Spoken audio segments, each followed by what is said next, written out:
Welcome in, Twitch viewers, to another SunDaY Fun Day flight on High Performance Group's Discord. I'm running a little bit behind here, trying to make some catch up. I'll be right back. And what a mess. Good afternoon, XBid. Good afternoon, Wayne. Hello, Rocco. And if you are tuned into the stream, hello, Firehawk. The audio in the stream is probably proof of what I'm talking about, and you can probably get an idea of what I need to work on if you missed the intro. You probably heard the aircraft in the background. That's what I'm talking about. Helipad takeoff. So we're going to do a straight up instead of a horizontal. So we've got Grimwayne. I'm running a little bit behind, guys. I haven't set things up to look right. The audio visual is in the wrong spot. Lazy Hippo, welcome in, and Mojo, welcome in also. Snap on, welcome in the B773 at 40,000. Just kind of hanging there. I don't know if he's flying or not. And that's what I'm talking about. I don't need to see him, 200 miles away. If he is a friend of mine, see, he is moving. So he's not with us. He's probably 100, 200 miles away. Who knows? I want to know, what his altitude is. If I'm at 40,000 feet, but I don't really care if he's coming at me very quickly. It'd be nice to know if he's getting closer. Because he's definitely coming straight for me. He's not moving side to side in any direction. He's if I'm at his altitude, I want to know where he is at altitude, but it'd kind of be nice to know if he's getting closer. Shame on a Sobo. Hashtag name tags. We'll get your little promotional there. Hashtag name tag. Oops, didn't work. Yeah, that's not correct. Name plates is what it is.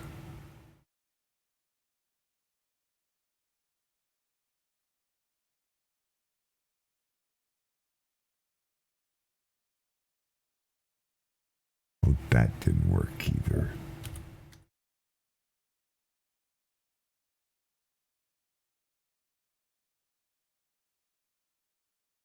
Why is it doing this to me?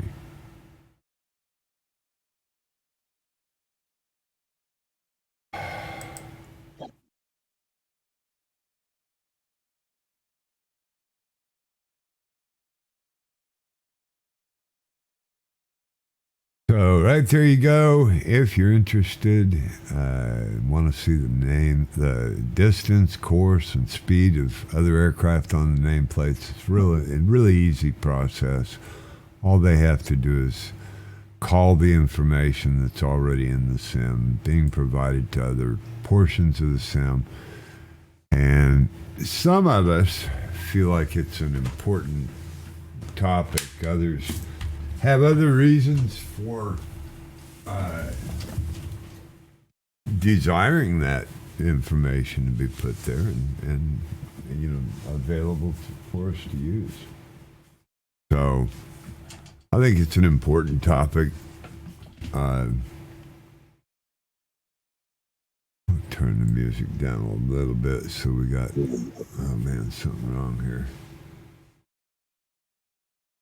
Oh yeah. There we go. Well, that was loud, huh? And see, the thing is, all of it's loud. I have a separate channel on my streamer for game sound, but it's not going there. It's going to the browser. So it's coming in with my music, which is the very reason I separated it in the first place. So today we are going to start the flight tour, river tours, to kind of complement last set of Euphrates. We're going to do the Tigris River. Originates just north of us here in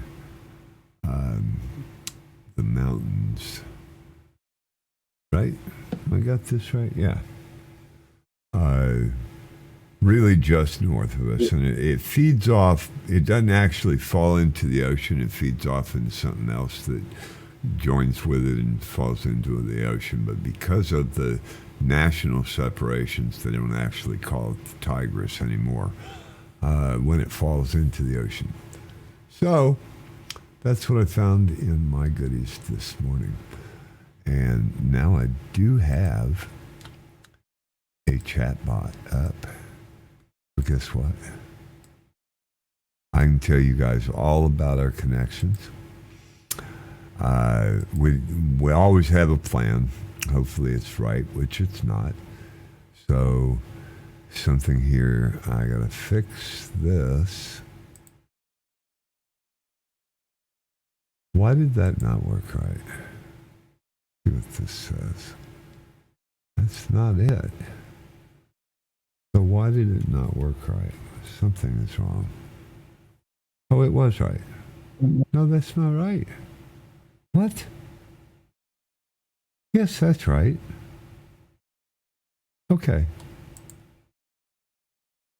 All right, so... No, that was last week.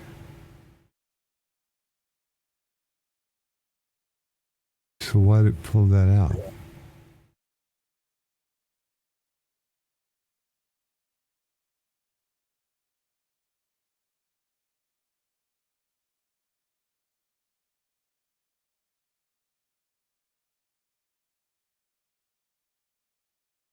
Because that's what's in my... Because that's right.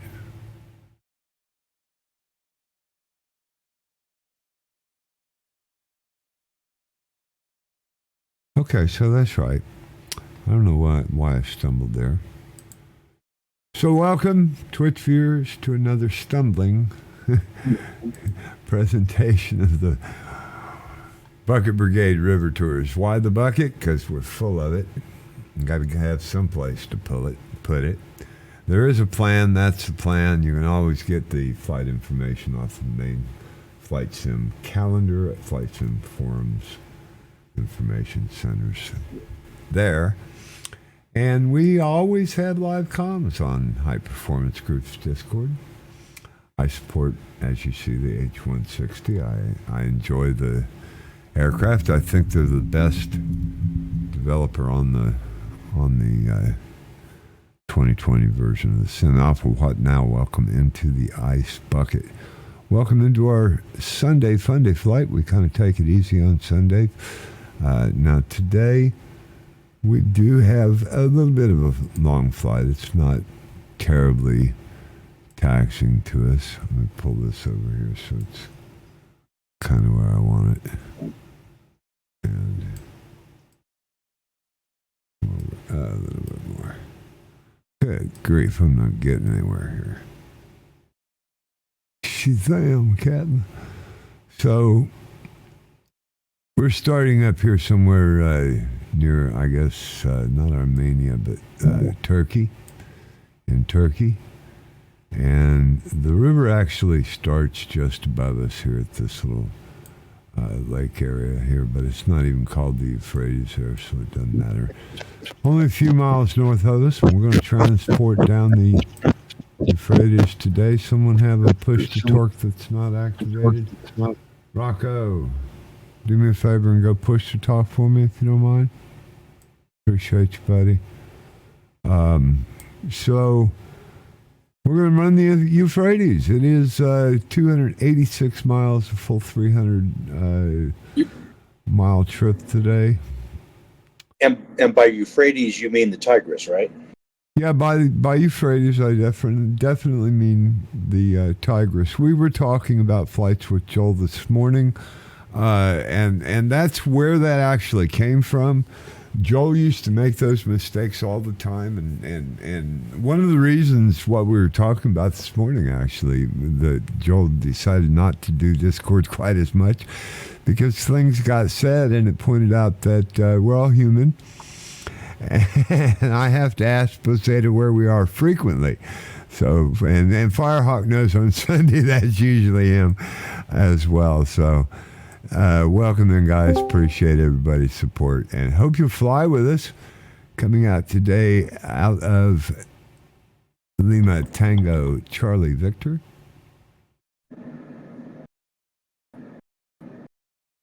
Appreciate that support out of the Twitch viewers for the long-awaited, most anticipated commercial viewing.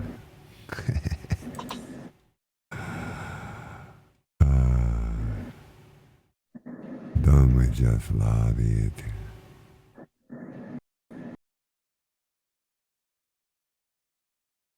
Well, I have no idea why that popped up, but I'm like really not interested there. Where'd it go? Oh my.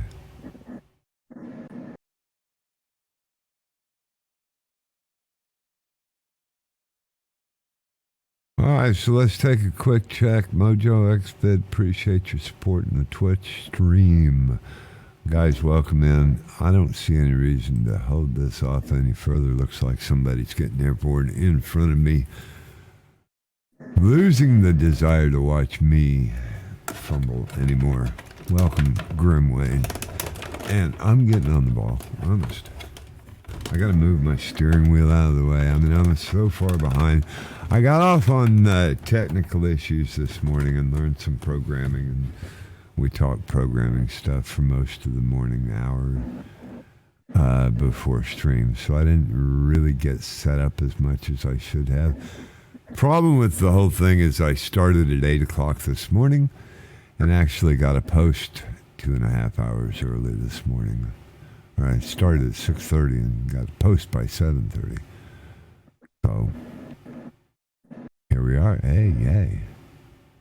Following the Tigris, which at the point of Baghdad, I believe, joins with the Euphrates, or runs coinciding. We're right there next to it, within about 20 miles of the Tigris.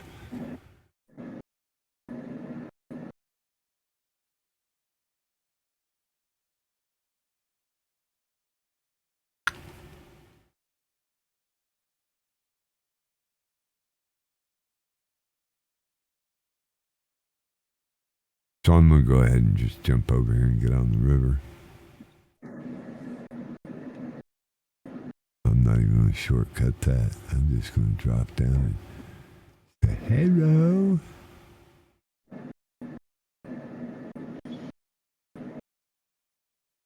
So you got to watch the Tigris pretty close, because it'll take off and it's not really the Tigris. Like that little split right there is...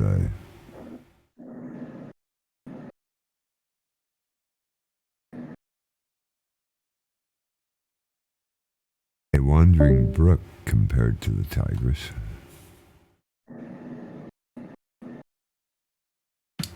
Let's see, something happened here.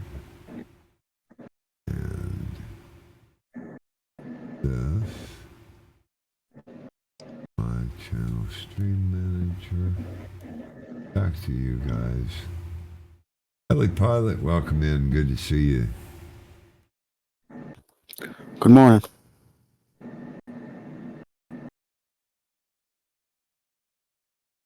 Hope you're well. Good tidings. Yes, sir. Just, brushing up on some approaches. Good tidings to you and yours, as I about eat the dust and give everybody helicopter parts to avoid. Close, but no cigar. Boy, you could have got me with a chicken dance there real easy.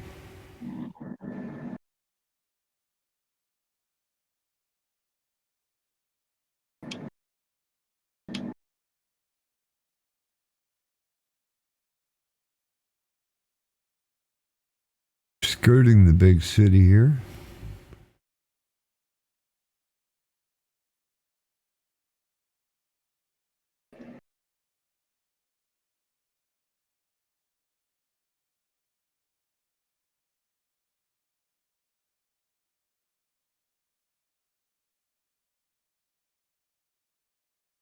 The large settlement looks like of Caesar? Caesar? Maybe that's the way they spelled Caesar, I don't know.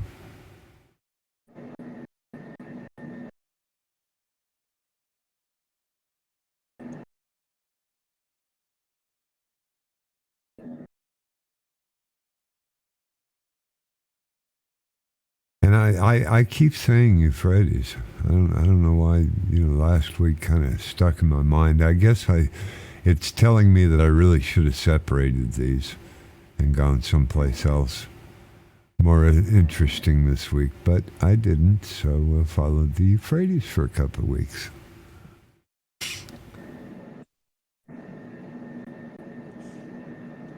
I really need to put together a team around me again. My team's pretty well started to dissolve, I think. Feels like. Although Chris Lowe graced us on Thursday's flight. He actually popped in and flew with us on Thursday, which was exciting. Haven't seen him in a long time. So when I publish it, y'all have to tune into that VOD. I need to go ahead and publish those real quick anyway. At any rate.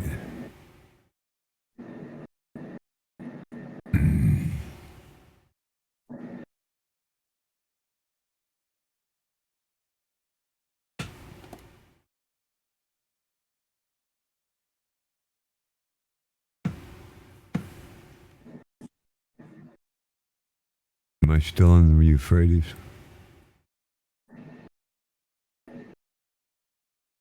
Think so. Anybody behind me? My gear's still down. We're all following you. He says, I hope you're on the Euphrates. The Tigris. I said it again. God, help me. Help me, Lord. Yeah. Bordering the nations of Turkey and Syria. Coming up on waypoint 1. We'll continue to follow the border. Therein. And we're at waypoint 1. We're only about 16 and a half miles from waypoint 2, and then 29 to a large tributary. So that's where we stand. Okay, so let's do this.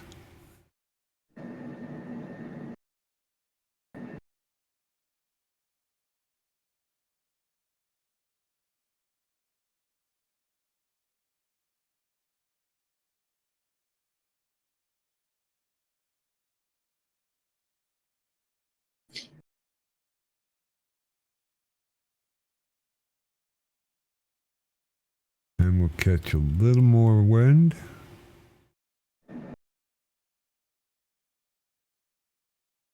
Take a look and see, make sure everybody, look at all those beautiful red tags.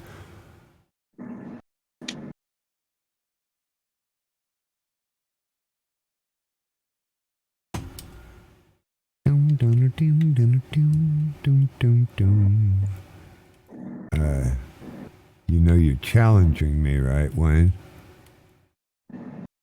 Oh, yeah. Yeah.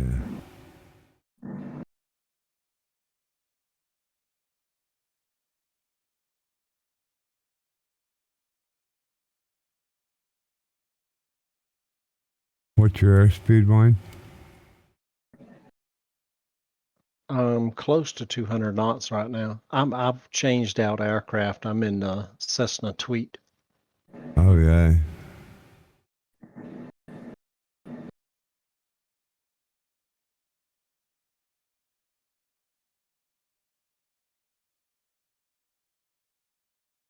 Well, then the challenge is off.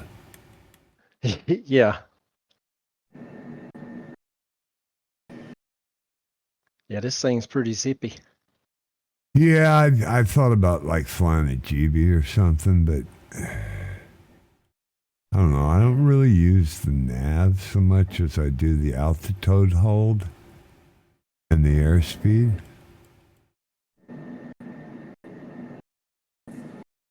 When I do these.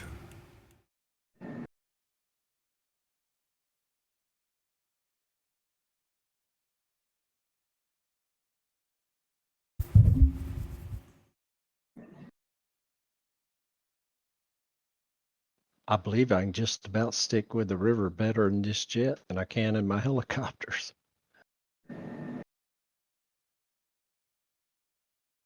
Well, with the wide open space like this and, you know, flat land to boot, it's pretty... I'm just beep trimming. I'm not really holding the water line either, though.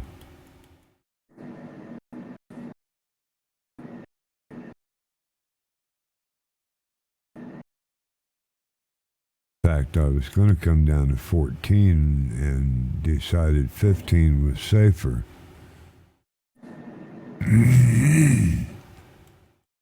Because, yeah, I've come up to 150,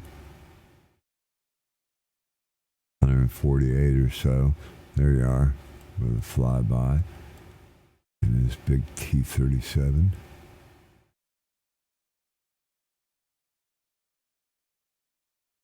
Now, that's not a Texan?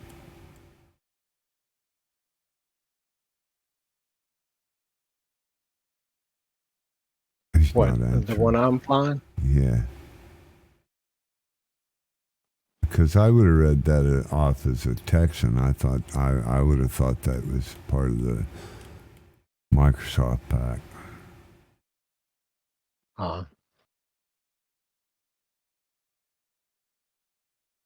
Very interesting.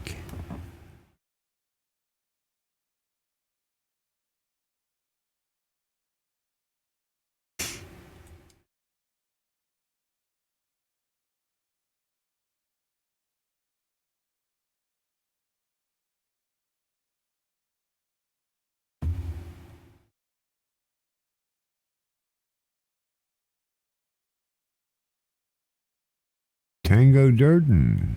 T. Durden, welcome into the Ice Bucket. Good to have you support. Appreciate you stopping in. We're flying SunDaY Fun Day. Currently coming out of Lima. Oh my goodness. Lima Tango Charlie Victor. We left that airport a ways back. En route to Oscar Romeo Bravo Mike. If you want to fly with us, you're welcome to join us. It's a GA flight. We fly every Sunday at 12 o'clock Eastern Standard. Find something interesting to do. Been doing this for almost 3 years now. And got a bunch of great guys fly with us, have great conversations, live comms on High Performance Groups Discord. And of course, there's always a plan. You can get all of our flight sim information off the flight sim calendar. I'm not real religious with when I post. I try to get them posted by 10 o'clock of the day of the flight, Eastern time. Today I got in a little early, which was cool. Rocco's flying with us in his H145. Awesome to have Rocco flying with us. Had a great talk with Rocco this morning. He's also a developer. I got any mods? Firehawk, are you a mod? No.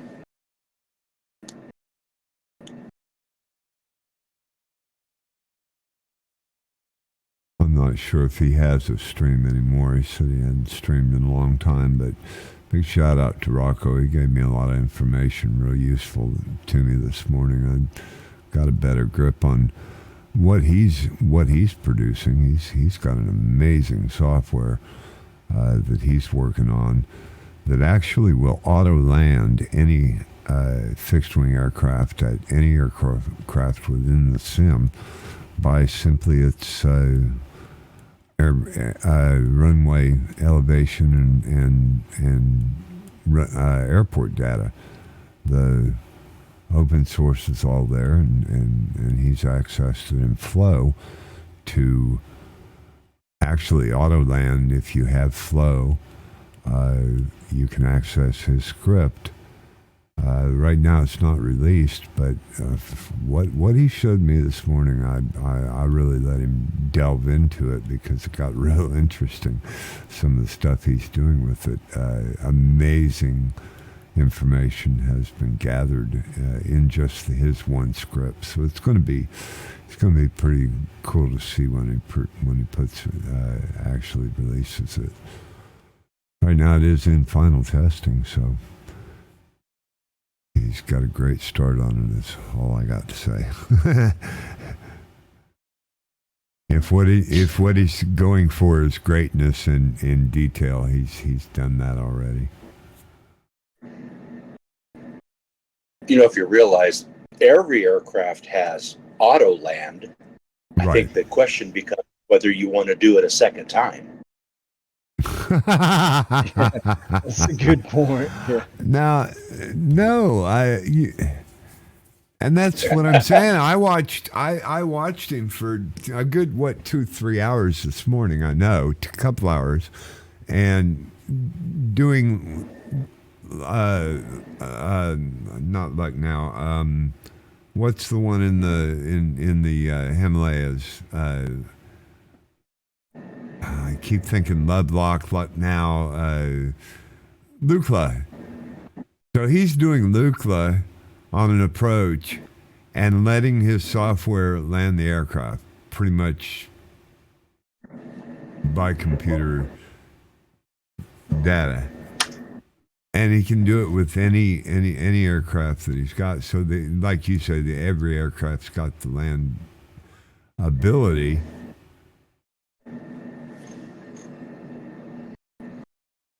But it has to be accessed by something to give it the commands.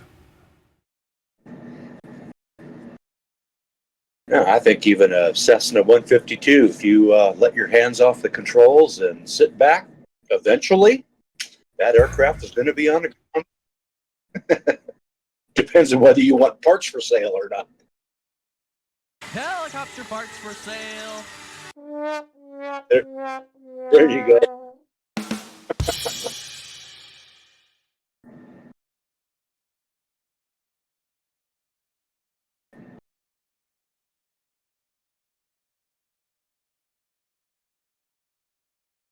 So this is going to open out into a big body of still Tigris. The body of water has a name. I forget what it is now. Let me go to little nav map bring up. And all the way through it says Tigris. But if you get down here to the center here where it starts to empty out into something else. Now, it's still Tigris all over, okay? But there's a lake named Mosul Dam Lake, and it's even in Arabic or Aramaic, whatever, at that point. So this what we're opening out into, oops, and I've got that on. Dadgummit, I just messed up. I've just messed up. So, alright, I don't know where I'm going. I'm going over this way. And am I going backwards here? What am I doing? To the left.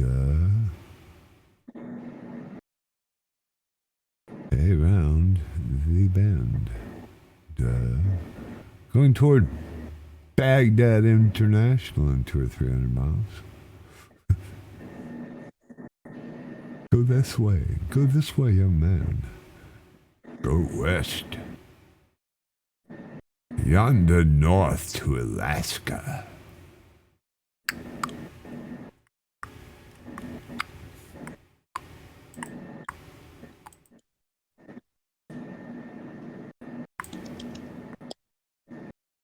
I messed that up. Big time.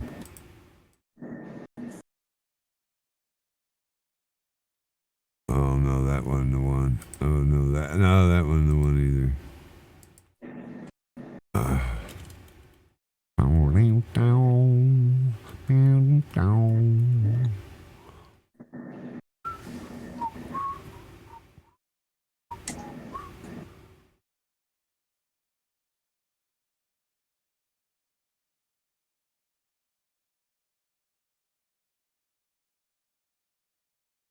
I don't understand.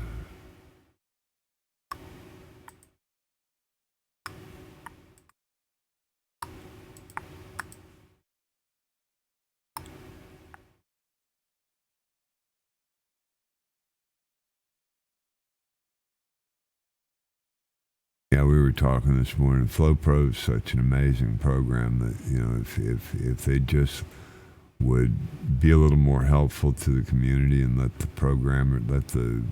programmers access their development projects, they'd be so much better off. It really looked like he brings a lot to the table just with this one script. A wealth of data. When you guys say what's the airport, you know, any of the data points are accessible, and he's accessing them all in one centralized location. Which to me, that just, it was mind blowing to watch.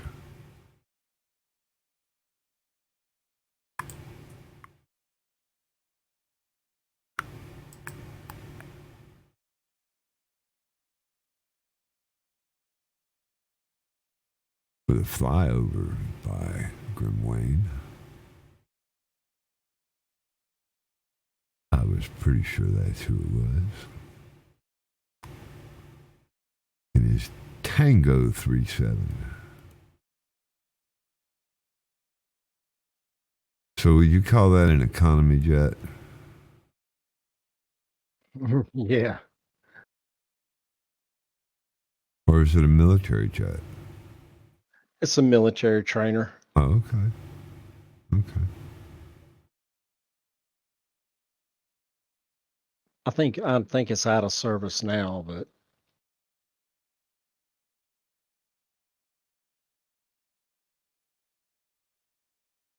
Yeah, I think you're right in general, but I think NASA probably still runs some. yeah, they probably do. I think they still runs a couple of F-104s.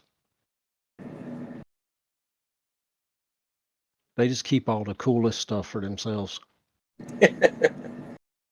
Well, I don't know if you remember back in the manned space flight program, you know, the idea was to keep the pilots, like in the Apollo program, you know, they decided the pilots needed to maintain their currency. So they pretty much had Tweeties available for their personal, you know, their personal Corvettes to zip around the country in. Oh, that would be too cool. Yeah, darn.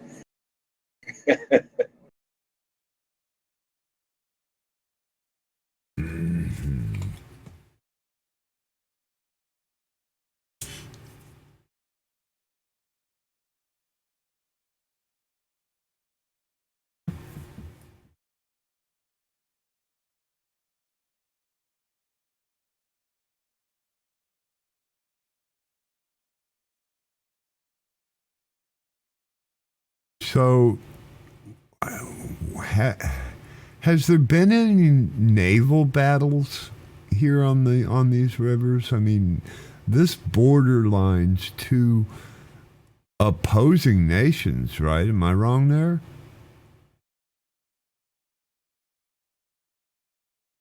they're not exactly allies. Or are they? Let me look again.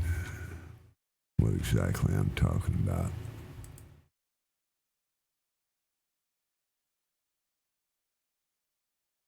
Okay, so it's not here yet. Or maybe it was. So I wonder if this body of water is really salty because, you know, in Turkey, around the rivers, there was always vegetation. A lot of marshes, yeah.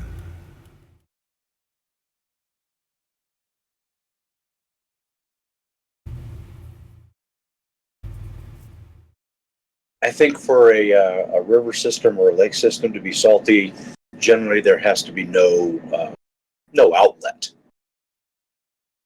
So as the water flows in, presumably fresh water or fresher water, as the water evaporates over the centuries, it gets saltier and saltier. But as far as I know, the Tigris flows through. Yeah. Well, it came out of the mountains just 20 miles north of us there, where we came out. But I mean, it has an outlet. It eventually flows into the Euphrates, correct? Or does it go to the ocean? It flows, I believe, into the Euphrates, down here at Baghdad or below, maybe. We need to follow it down. I've kind of scoped it so that but I haven't made a full flight plan. I thought about that this morning when I made today's, and I said, well, I really should have made a main destination, and I've not. I mean, I followed it all the way down, so I see approximately what we're going to do, so that I know whether it's going to just peter out, or because one of them's dried up. There's 4. And they're supposed to, yes. All the historians speak of them. There's, a lot of documentation on these 4 rivers, but only 2 of them have actually retained the water flow. One of those has regressed into a large plateau at the top, causing the Euphrates actually to dry up. I think it was either Euphrates or one of them. I was watching video last night or last week on it, because they're trying to find the biblical account of where these meet, and you're supposed to be able to locate Eden, or the biblical Eden anyway. And So, only go ahead. Well, I was just going to say for Wayne, as another example, look at the Colorado River as it comes out of the Grand Canyon and down towards Lake Mead and all that.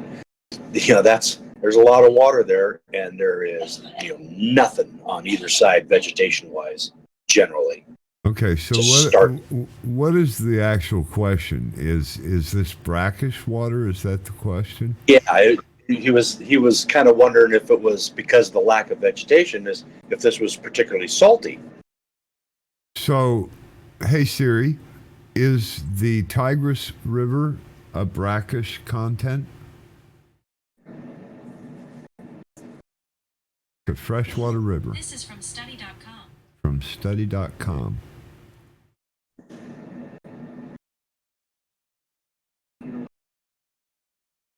So it wouldn't be considered brackish. I mean, fresh unless. If it was brackish, it would be brackish. Yes. Some water content decreasing over time or increasing over time as you spoke. Great Salt Lake in Utah is an example of right, creating a river bed, actual salt bed. Now I've lost the Euphrates. If you guys are following me, I've lost the Euphrates. It was behind me at waypoint 3, so I got to go back to navs. I'm way off course here. Salt Lake is salty because the water doesn't go anywhere. There's no outlet for it. So So we probably need to follow Lazy Hippo. He's probably following the flight plan and is probably at waypoint 3 or whatever it is that we're shooting for. And that's going to be the mouth of the river containing off of this. I didn't fly it. I didn't fly it. I'm way off course. It's way behind me. He didn't do it either. He was following me. So I'm going to take it off navs, and I'm going to acquire navs better, more rapidly. We're way off course. Sorry, guys. Exped, forgive me, man. And you know, it just warms my heart. Again, talking to Rocco this morning, you know, that you guys find interest and pleasure out of these flights. I just don't see it. I make so many mistakes. I just don't get it. Look how far off course I am.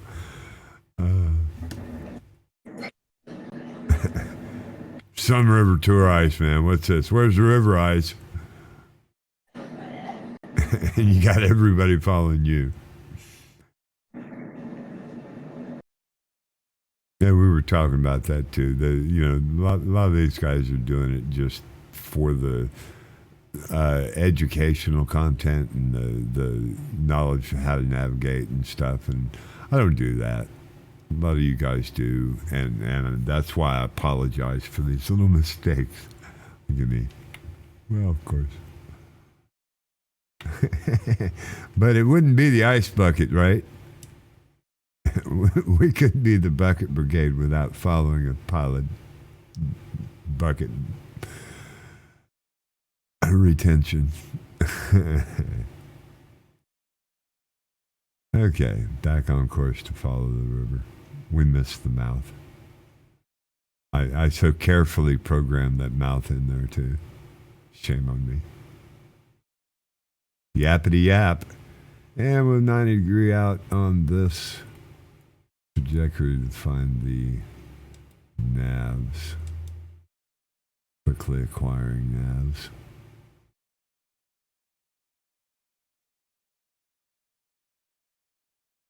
And proceeding up the Euphrates. Or down the Euphrates. So, and here goes my biblical prowess. Why are you going to shut me off? Don't shut me off. Why'd you do? Don't do that again. So,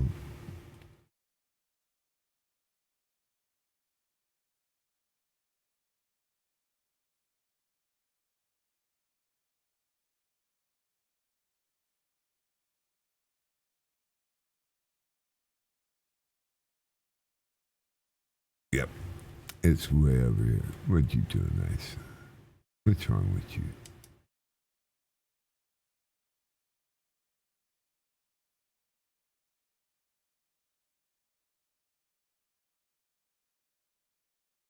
But really, this is how people would have flown, you know, in early days by wire. If you're flying by wire, you'd really just follow the main attitude of the river. You would cross a lot of land masses. You wouldn't actually fly down at the water line like we so often do.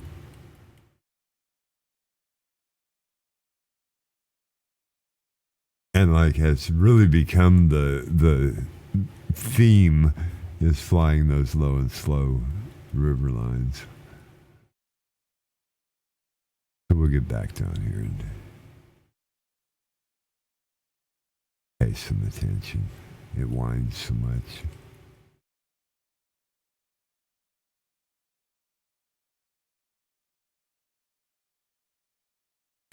How low can you go?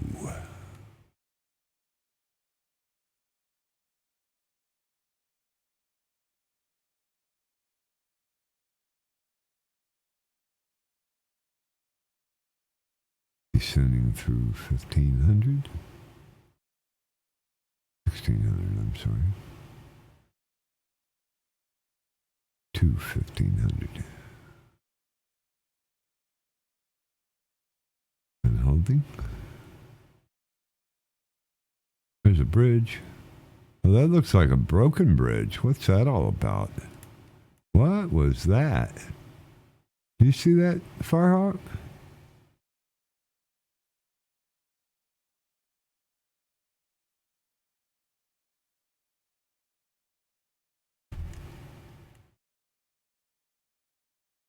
You see the same thing I do? I got a broken bridge right there.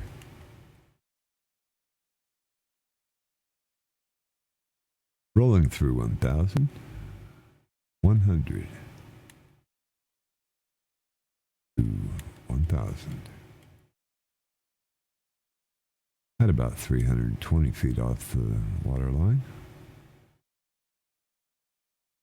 And 300.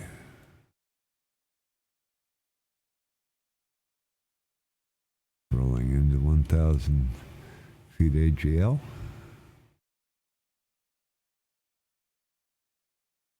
And picking up to 14 so we don't scrape the terrain. 11. I like 11.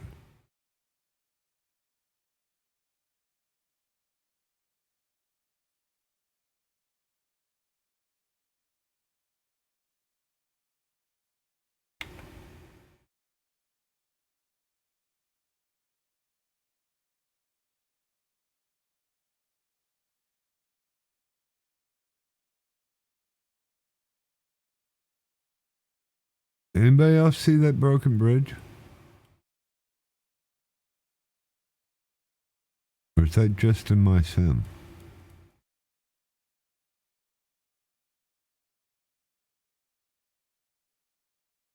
You guys should be right there, I think, if you're following the river. You don't see it? I didn't see a bridge at all. Wow. I saw both sides of it, you know, one on either side of the water, but no center.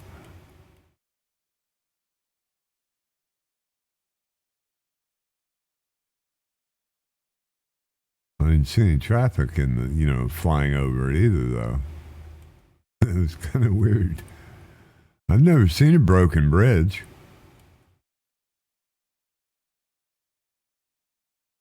That'd be cool to do. You know, not just take a screenshot, but to get your coordinates. I guess you have to stop the sim and all kinds of jump through hoops to get the longitude and latitude of it, unless you marked it on a little nav map, maybe.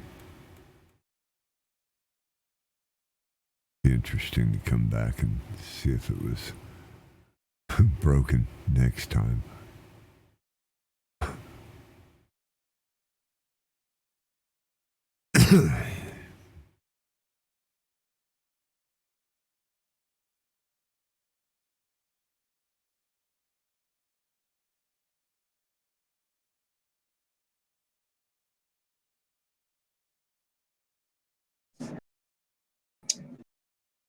I would think we'd have to realize that we're flying in an area that has seen extreme violence over the last couple of decades.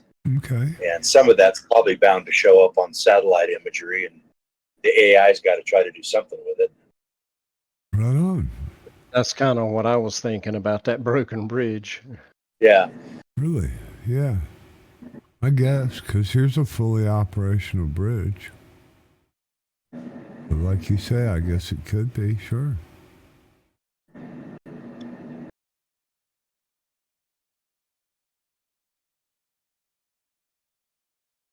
I've noticed flying out in the western U.S., in the especially the Pacific Northwest, some of the large wildfires, burns, and scars that happened to be there and visible when the big satellites went through and took their pictures. And so that's modeled. You fly around, you see big wildfire scars, woods. Yeah. I've seen them all over the world too. Yeah. Yeah.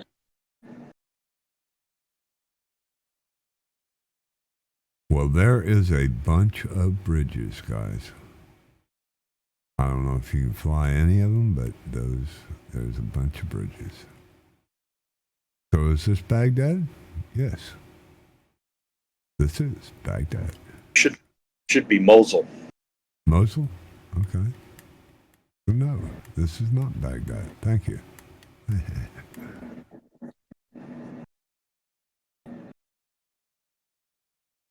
And if you recall the news, this whole area right in here was hotly contested and saw lots of violence.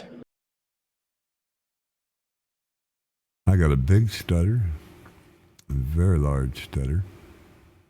Firehawk, you know that concept that I've always bragged on, mouse over on the taskbar?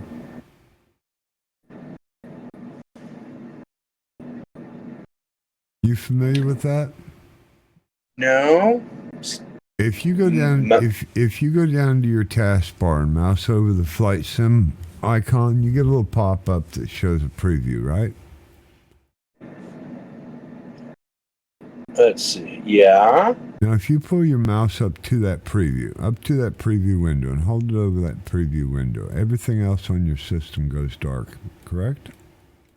No. No? Interesting. No. Very good. So that affirms my first assumption. They have recently removed that feature in one of our updates because all of a sudden I can't either. And what that does, or is supposed to do, is dedicate all the processor to that application that you've got one sole window left because you've asked it to only show that window. So all of your processor, all of a sudden that it gives to that application, shutting down all of your background resources that are unnecessary. And I've come out of freezes a lot of times where just, man, I'm sure I'm going to CTD. Here it comes. And I'll mouse down to that and put my mouse over that little preview window. And all of a sudden I come out of a bad freeze that you're sure by this point you're not even connected anymore, but all of a sudden it comes back to life. And I've literally had to show Microsoft that trick. And at the point you show them something like that, they agree with you automatically. Yes, that, oh yeah, that's how that's supposed to work. And that's how I know that I'm right about what I'm talking about. So in theory, why would they shut that down? Because recently it quit working. And I did have a couple of things at that time frame that I was doing, so I wasn't sure that I could pinpoint it. But if you're getting that,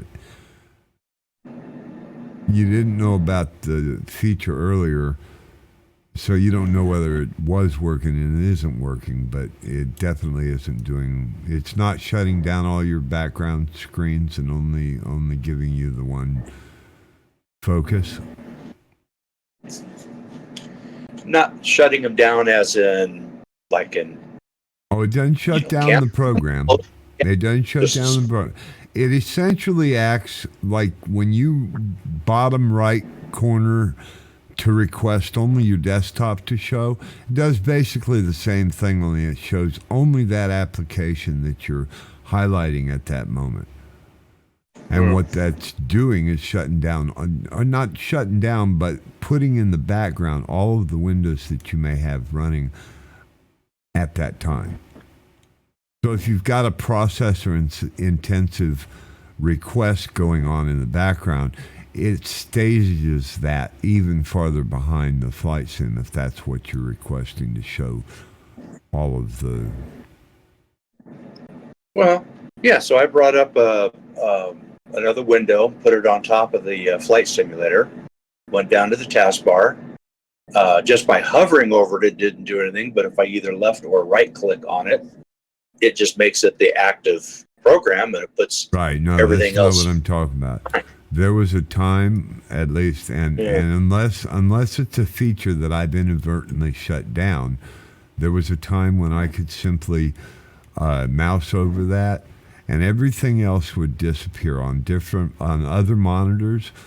The monitor would show the desktop, and only whatever it was that I chose, whether it be the process manager or the flight sim or my MooBot or my browser or whatever it was that I was showing, would be the only thing active on any of my screens. Everything else would show only the desktop, because those applications that were active as open windows are now staged as temporarily active windows in the background processing, giving you utilization to all of the processor that Microsoft Flight Simulator can optimally access at that time, giving it back those resources that were causing it to freeze in the first place, which I found real interesting.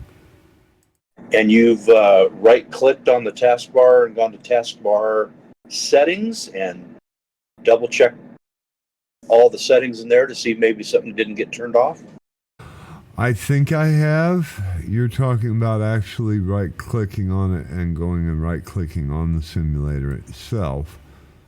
No. Just on the taskbar, not on an app. Just right-click on the taskbar, and you should get a little menu comes up that says task.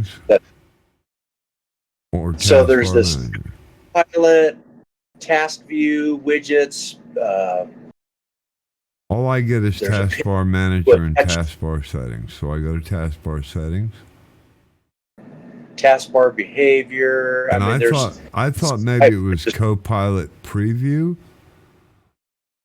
because this is going to be a preview focus. The command is going to be somewhere around preview focus. You know what I'm saying? So there's a way to activate your thumbnail preview at all. There's a way to deactivate it so when you mouse over it doesn't show the preview at all. But there's always been a dedication. You can somehow, and I somehow it's gotten shut off by default. And in one of my Windows reinstallations or something, it's no longer acting like it used to. And I've had the tech support at Microsoft verify that, yes, that is a feature. Others have not known about it, and I've had to show them. But, hey, guys, I've had to show them how to uninstall and reinstall Microsoft Store, okay? So had them tell me right there on stream that they didn't know how to. You cannot remove Microsoft Store. It's part of the operating system. False, incorrect, inaccurate, and sometimes must be reinstalled. I had to actually, Grantler gave me a web page that I showed the tech support in order to show him, this is what I need you to do. And he just copied and pasted the commands, and there we were. I'd done it before, but I wanted him to do it faster. He turned out this particular agent didn't even know how. So the mouse over did work. I don't know if it does work. If anybody gets an opportunity to try it and sees whether it's actually shutting down the viewing of other windows on, say, separate screens when you mouse over it. It used to do that, and what they told me was that dedicates processor. Wolf, welcome back. XYZ, Wolf XYZ, welcome back. Welcome into the SunDaY Funday flight of the Tigris River, doing the Bucket Brigade River Tours. Tigris River Tour, leg number 1. Going to be arriving at Baghdad International at some point about 176 miles from here. We'll pick this back up on Sunday next week at 12 Eastern Standard Time. You're welcome to fly with us. We're going to land currently Oscar Romeo Delta Quebec, I believe, is the looks like maybe Oscar Quebec. I hate my low resolution. 0 Quebec, 0 Oscar. My bad. Oscar Romeo 0 Oscar. That's what was throwing me off. I don't think we're past that, right? We're still headed there? Yes. on the Tigris. Currently about 30 minutes out from there at this current speed. But we'll get another couple of, since I got a direct headwind, a couple of knots out of it.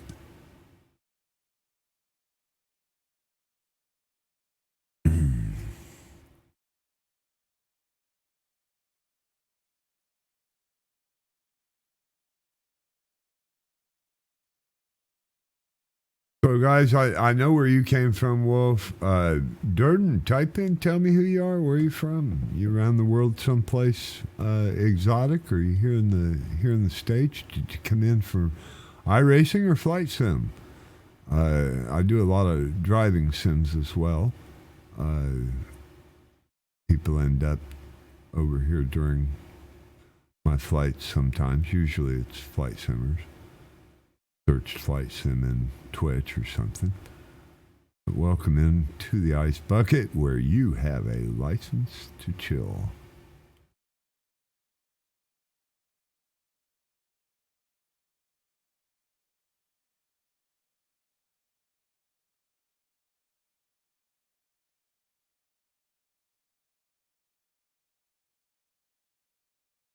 Dum, dum, dum, dum, dum. So let's see what this little inlet is that we're encountering here.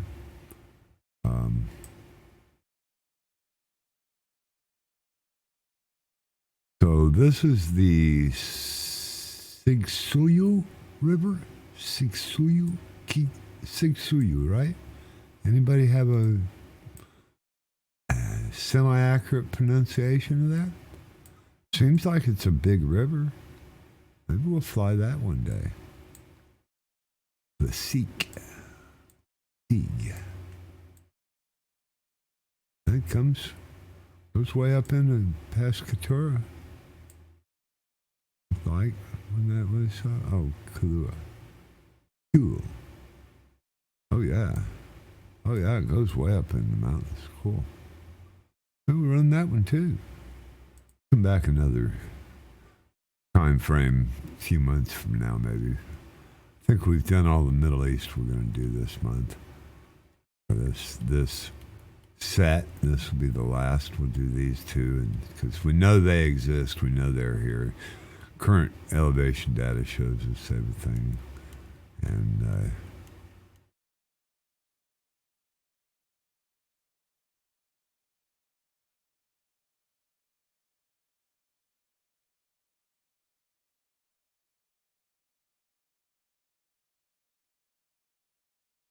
we can sure see the Tigris is here.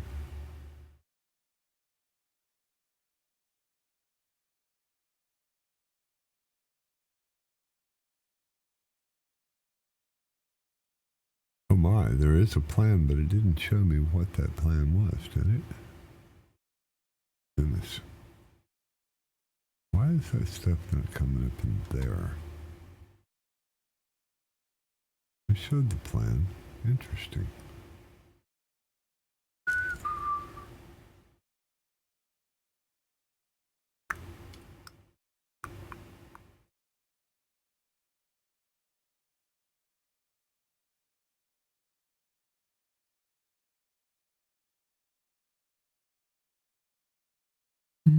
Open my trap. Mojo's well ahead of us. I'm going to go ahead and skip across some land. See what we got behind us here. Everybody's kind of spread behind us. I'll go ahead and follow the river.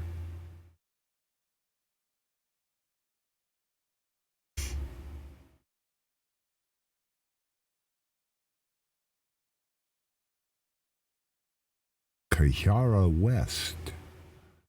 About 13 miles off to the southwest of us here.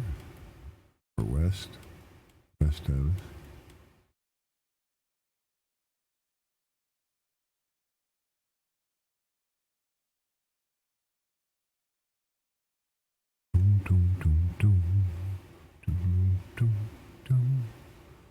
So this might be what you're talking about, Firehawk, the marshes. This might be what they're showing as what would actually be the marshes that you're referring to. Well, and I was speaking to Wayne's questions. Oh, I'm sorry. Yeah, I noticed where the vegetation and stuff is. It looks like it's more delta Quite type areas. sandy, yeah. That's why I'm saying that they probably got it a little bit wrong there, and you're probably right. Those are probably marshes.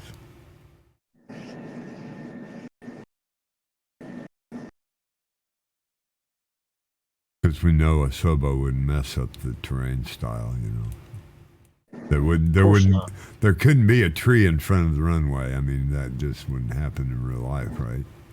And it's as real as it gets.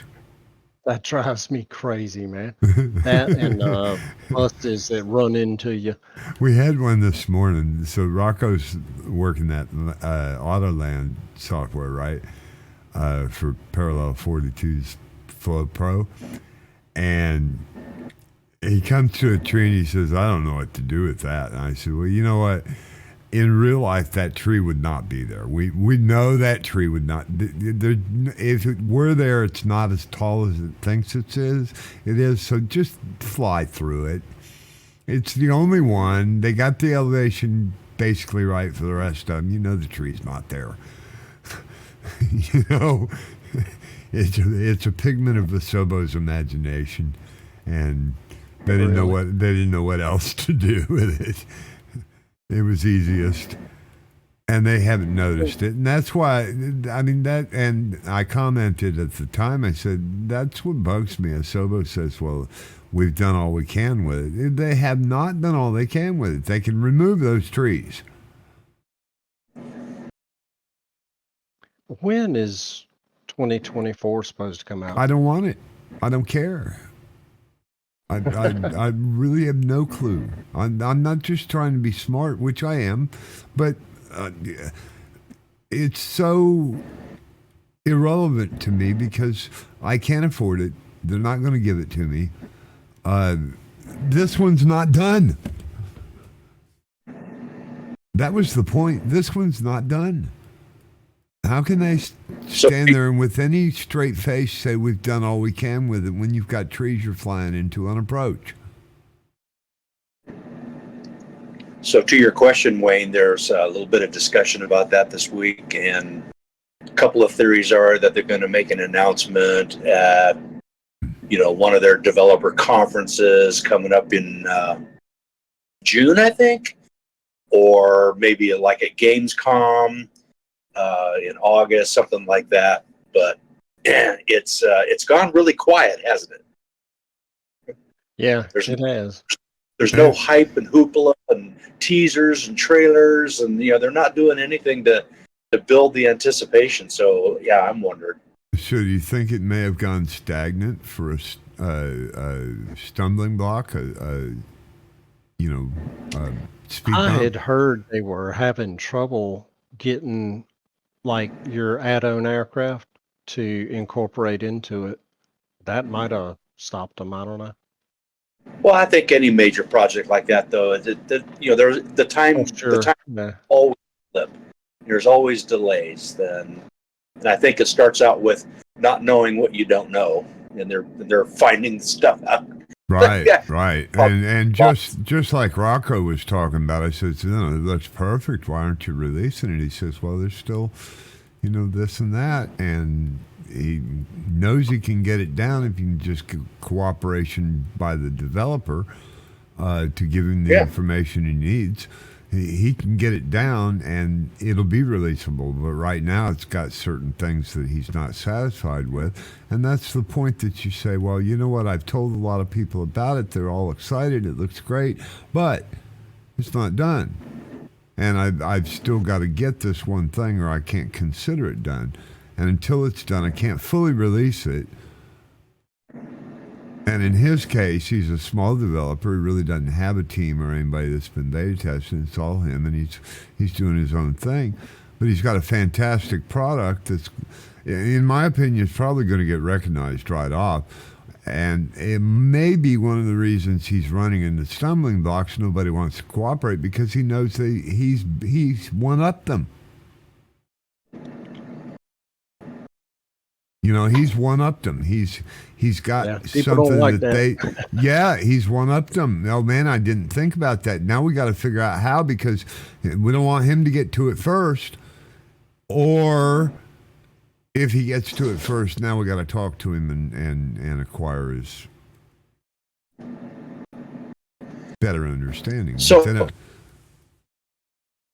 I'm a little interested, Ice, in your thought. You consider Microsoft Flight Simulator 2024 to be a separate entity and not just an extension and iteration and progress of 2020? Will it migrate seamlessly over with all of my 2020 efforts, which I've, by the way, spent hours putting together and fine-tuning and tweaking to the 2020 environment? Is my settings going to get sent over proper? Is all these things going to be taken care of before release?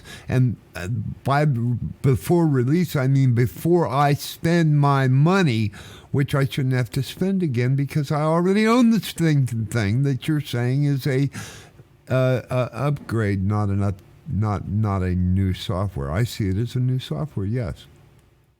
Am I wrong? Are they going to give me an upgrade price? Oh, I have no idea. And it's not a matter of being right or wrong. I'm just interested in how you're looking at it, because I don't know. I don't know what this way. I've spent 3 years putting together a bunch of great guys that'll fly with me, that don't find me too abrasive for their personalities and tastes in flying, that don't brush with me and actually get along in some capacity. And I don't want to lose you guys. Okay? If I'm going to be able from day one to continue flying on SunDaY with you, Firehawk, in your 2024 and me in my 20, or at low to no cost, upgrade to your 2024, I'll take it. But if I've got to spend another $100, I simply don't have it.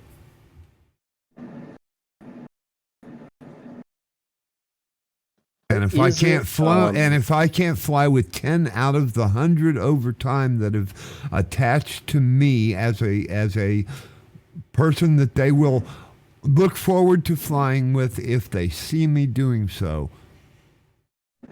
I can't afford that. That 10%. Losing you is going to be a devastating, I value you in my flights. You both know that. I'm just trying to think of some past precedents and analogies.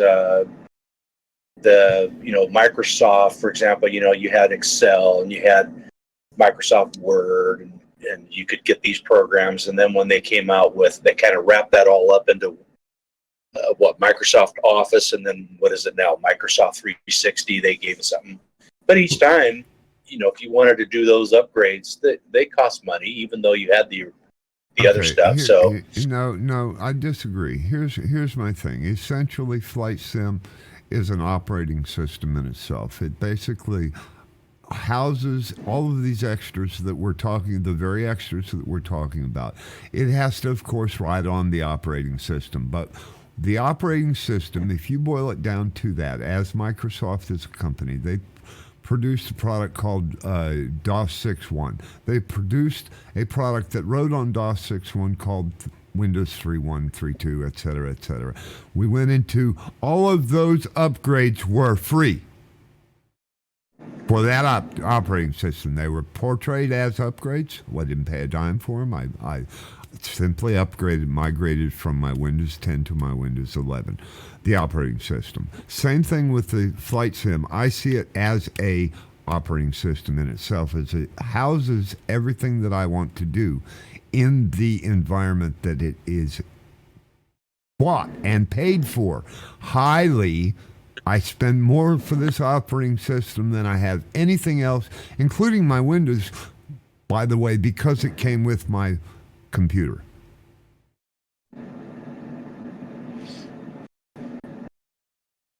why am I paying for an upgrade when I paid for a 10-year project and got 3 out of it?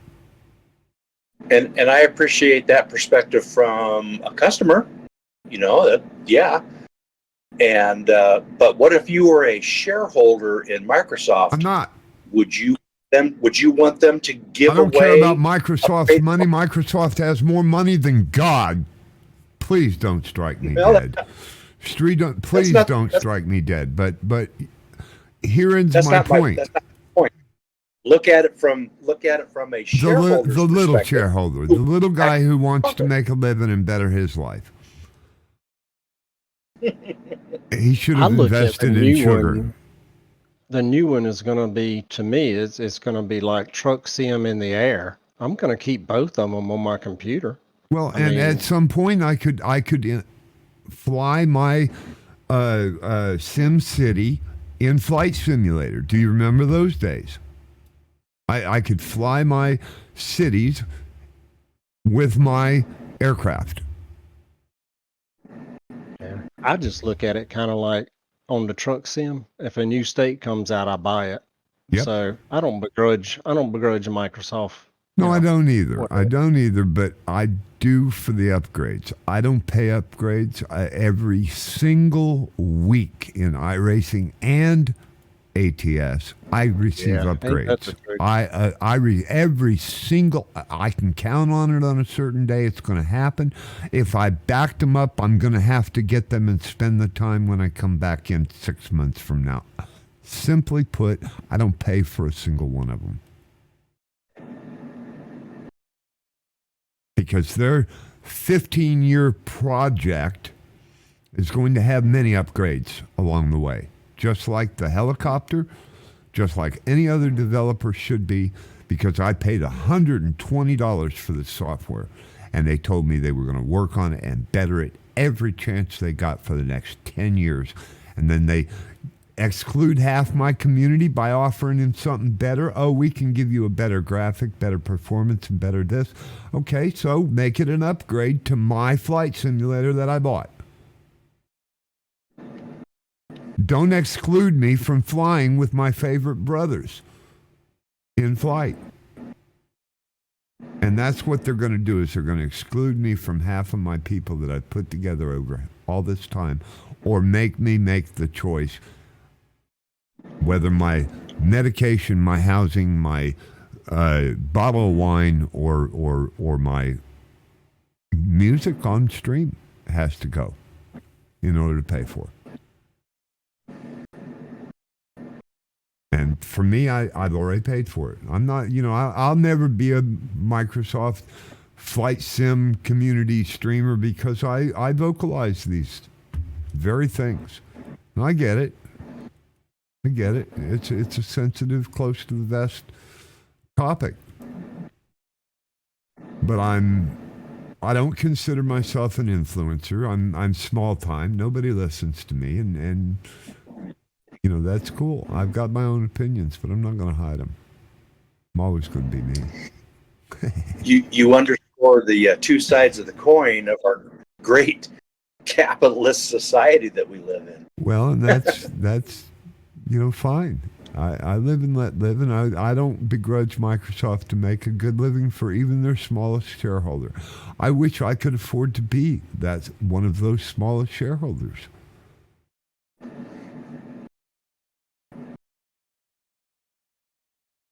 We often have this conversation about gasoline prices, right? And it's what is the value of a gallon of gasoline? And the value is exactly what people are willing to pay for it. That's as long right. as you have a market, the market will continue to drive that. So, the gas stations are gouging, the gas companies are gouging. It's like, okay, stop buying gas. When I was 12 years old, my grandmother had a stamp box from the 1900s early, and I got a great desire to collect stamps. So I put this stamp collection together, and there's something in the stamp world that you would commonly call in the automotive the Blue Book, Kelly Blue Book. So by their standards, I had a collection of over $10,000. My dad said yes. There's full born every day. And whatever you have for sale, whatever you have to offer out and you want to get a profit off of is only as valuable as the single individual one time that you talk into paying that. And that's what it's worth to him. He's going to buy it. If it's not, you haven't sold it. So it's only as valuable as what the highest bidder will pay, ever. Yeah. So it goes back to that same double-sided coin. You know, I live in California, and we have probably some of the highest gas prices, you know, in the country. Certainly, it's just, sometimes they're just outrageous. But at the same time, it's like, well, if I were a shareholder for Chevron, it's like, yeah, You know, jack those prices up. Because people are buying, my dividends go up. you got no choice. You got no choice. It's, you know,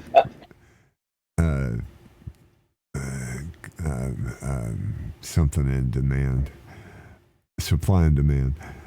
Supply and demand. That's Yeah. what it is. Well, I lived on Alligator Alley before it was I-75. We called it State Road 84.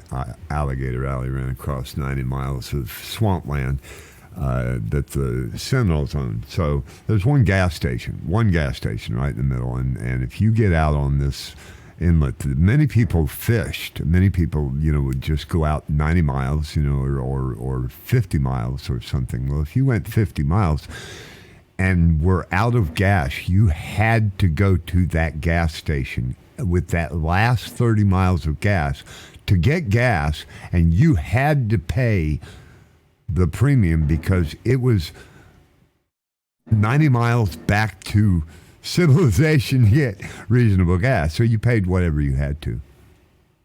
Period. What are you going to do? That's it. Walk? You're going to walk? This is Alligator Alley, okay? I want you to meet Cousin Tom, your alligator best friend, as you walk this 90-mile. Yeah, a lot of fun that would be.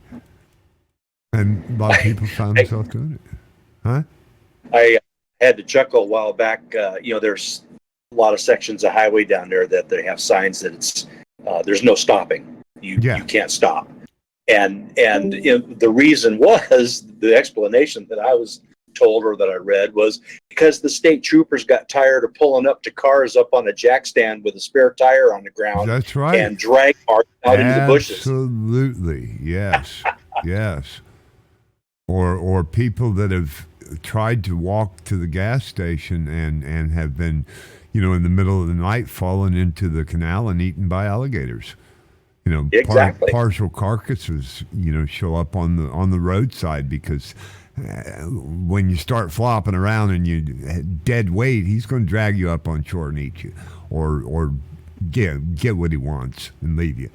So they were, you know, literally finding, and we're having the same problem down there with the boas now, the boa constrictors.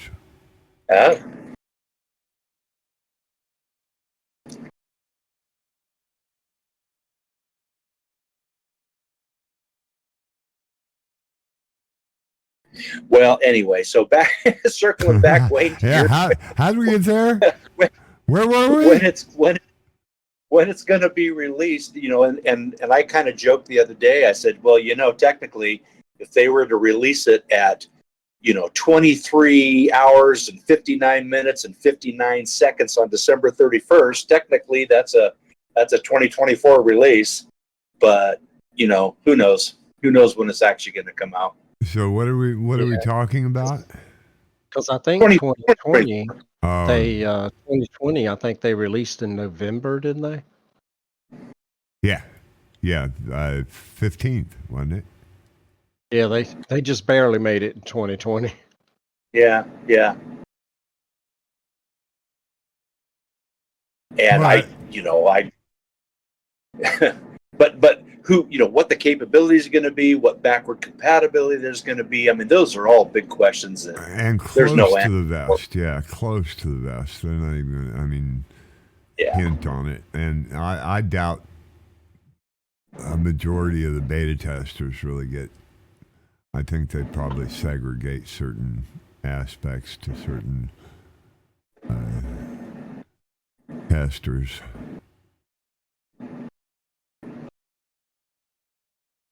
Is it out of the shop and out to beta to some testers? I don't know. I think it's still all internal to the shop. Still in prospect? In prototype? Well, whatever department of Asobo, how they break that down. I don't think it's external to Asobo yet. And if it is, you're right, man. They're playing it really close to the vest.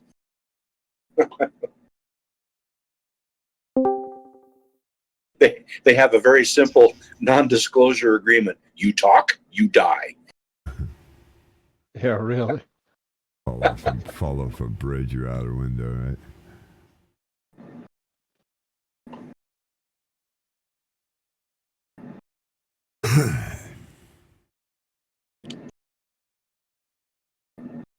I just found it curious that, and other people, that's what started this conversation the other day was, a lot of times when they're ready to come out with something like this, they're hyping it up. Every so often they're throwing a little teaser out, or they're reminding people this is what's coming, or, they're doing something to keep that anticipation up. And it's like, man, they've just gone quiet.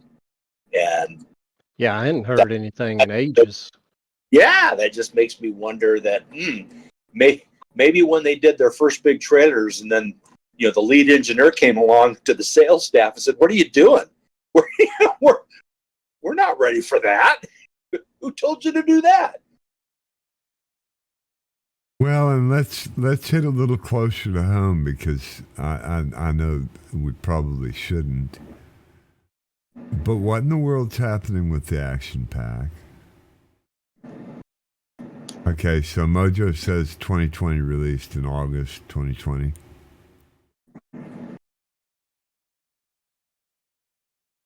I thought he was.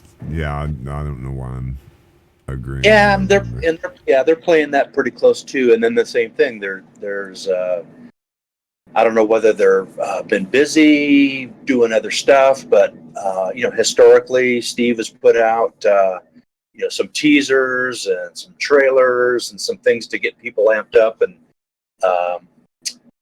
again, it's gone very quiet. Yeah, and the only thing I can tell, and I don't think I'm letting anything out of the bag. The only thing I can tell you is I DM'd Dave the other day and just said, hey, hadn't heard from you for a while. Everything okay? Just personally. I mean, if you need something, let me know. I'm only 10 hours away from him. Oh, yeah. And he wrote back and he said, nope, everything's good. Just heads down on the new project. Yeah, they've run like, into a stumbling block. Yeah, that's the thing, and that's what I was getting at. That's kind of what I was thinking.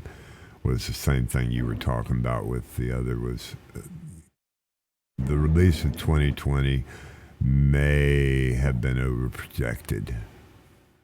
And that's why they've gone very dark. Because that is general, good reasoning for a developer. If he's got you just clam up if he's got a problem or something that he's run into that has delayed or set stationary the projected date.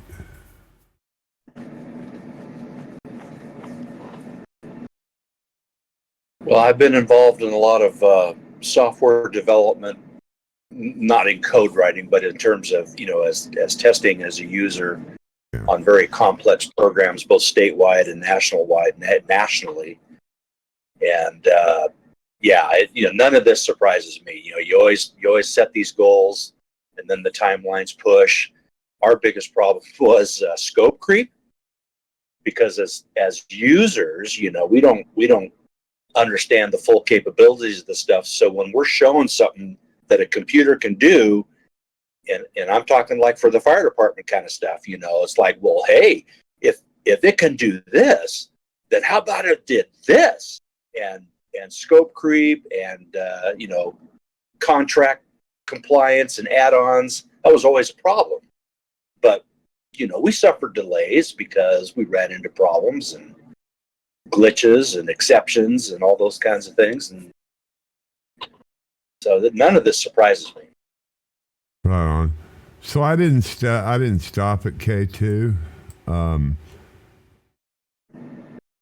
Ballad Southwest at Oscar Romeo Bravo Delta looks like a good place to stop. It's another almost 80 miles. Or we can go back to K2. Are y'all over K2? Do you want to go there? That's about 10 miles behind me.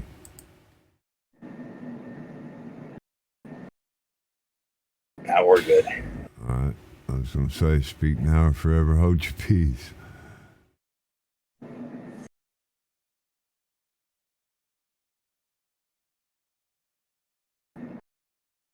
So Django Bendo, back there in the F-18, may or may not be with us. See how long he stays in view. What? No, you can't do that.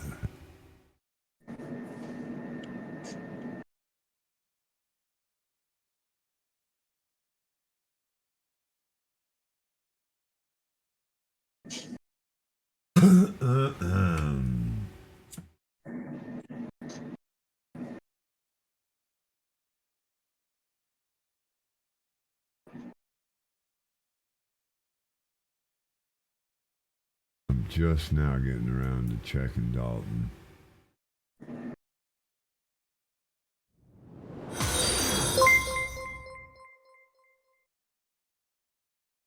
Django Bendo, appreciate the follow. Appreciate that support. Welcome to the Ice Bucket. You have landed in the Ice Bucket on our Sunday Fun Day. We fly all over. I appreciate you joining the flight, buddy. Good to have you with us. In the Ice Bucket, where you have a license to chill.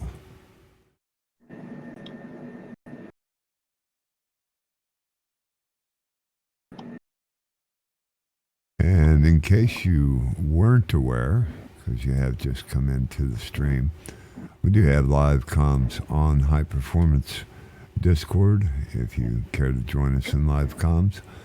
There's always a plan, and you can get the plans and any scenery downloads and goodies I put on the Flight Sim calendar each week, shortly before each flight. Sundays at 12 noon Eastern Standard Time, and on Sunday at 1300 Eastern, we do other river tours. We did a almost 2.5 year stroll in which we did over 72,000 miles, touching every continent on the planet and every major nation. And the guys decided that we'd just have such much fun flying around together, we'd just do rivers for a while. I got about 2 years of rivers on the plans that I can search up and choose from. We've got all kinds of stuff we've endeavored on, doing Middle East, did Tigris, or Euphrates last set. Now we're starting our Tigris first leg going into Baghdad today. So appreciate you joining us. Django Bendo. Appreciate the support. Are you a flight simmer? I'd love to shout out flight simmers, big and small. I prefer small flight simmers. I'll follow you back. If you're a flight simmer, we want to always shout you out. Especially the small, and same goes with raids. Appreciate your support.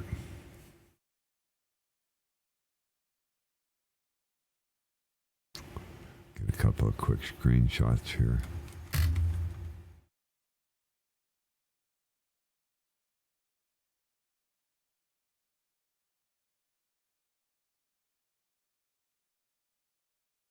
Hey, Wayne, I had another thought about the vegetation issue along the river. Oh, yeah? and I've seen this in other areas. Imagine this area, especially here. You got people running around here for 5,000-10,000 years, and at some point, many thousands of years ago, fire is central to every household, right? Yeah. Cooking, heat, whatever. At some point, when they start light industry, metalworks, they got to have fire. If you don't have it, you better find it. Yeah, you take a people who are living in an area for 10,000 years, even just 5,000 years, and eventually they are out there rummaging and finding every last scrap of stick that'll burn, and doing that for 5,000 years. There ain't going to be much left. That's true.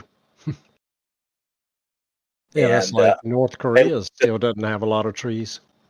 Yeah, and I look to like places in England and Scotland where it's the bare rolling hills, and realize that wasn't always that way. You're not up above the tree line or above a latitude that trees don't grow. That's simply because for 4,000 or 5,000 years, everybody has been cutting down and burning everything they could find. I think there may be that going on. That's the reason I'm a tree farmer. I was kind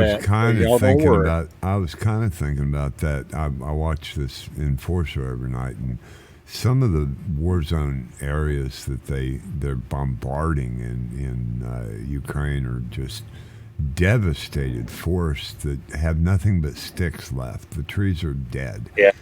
And it'll take many years to ever get that foliage back. Johnny Lynch. Johnny, I'm in the middle of the stream, buddy. I can't take your call. Sorry. Let me call you back. It'll be about 5 o'clock, bud. I'm not even going to put you on speakerphone. I'm just going to assume you get it. Thanks, buddy. I hope it's not too important. I'll call you right back.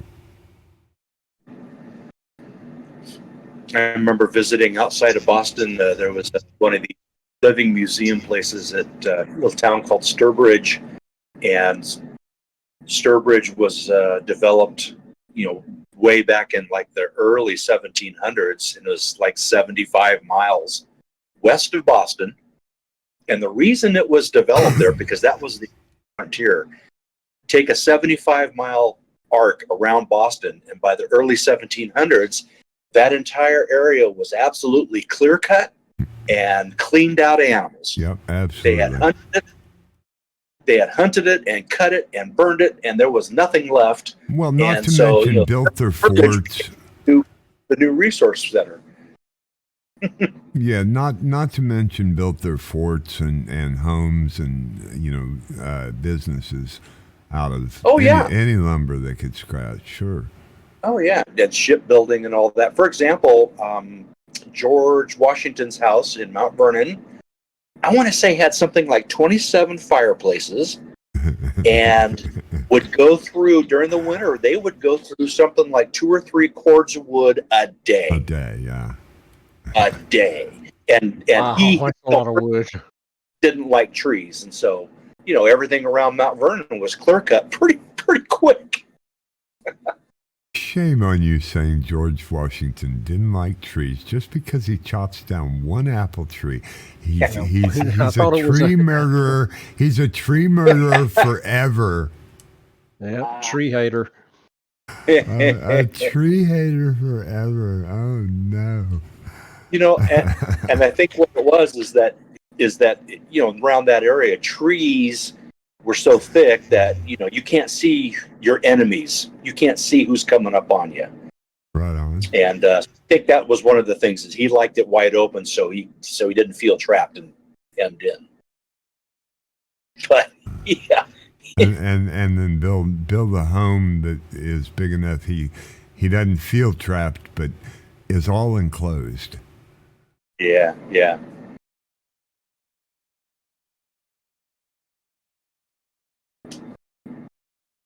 So yeah, we in our lives, we have such a short sample set of time that it's hard to go back and remember that. Take our visualize, multiply that by 1,000, and what's our impact on the land, especially when you when you drive through areas like Williamsburg, Virginia, you see all the beautiful, beautiful, just magnificent forestry and areas in there, and yeah, you really don't even look at and take into consideration and the massive reproduction that had to take place. Yeah. There was a couple of land barons, probably railroad magnates, land magnates. They stood up on a hill in Oregon one time and looked out over the forest, and the discussion was about forest management. And one turns to the other and says, "I don't understand the need for forest management. We can cut this forest forever. So why would we be concerned with conservation? We can just cut this forest forever." And then, 60 years later, they're going, if we're not careful, we're going to run out of trees. Right.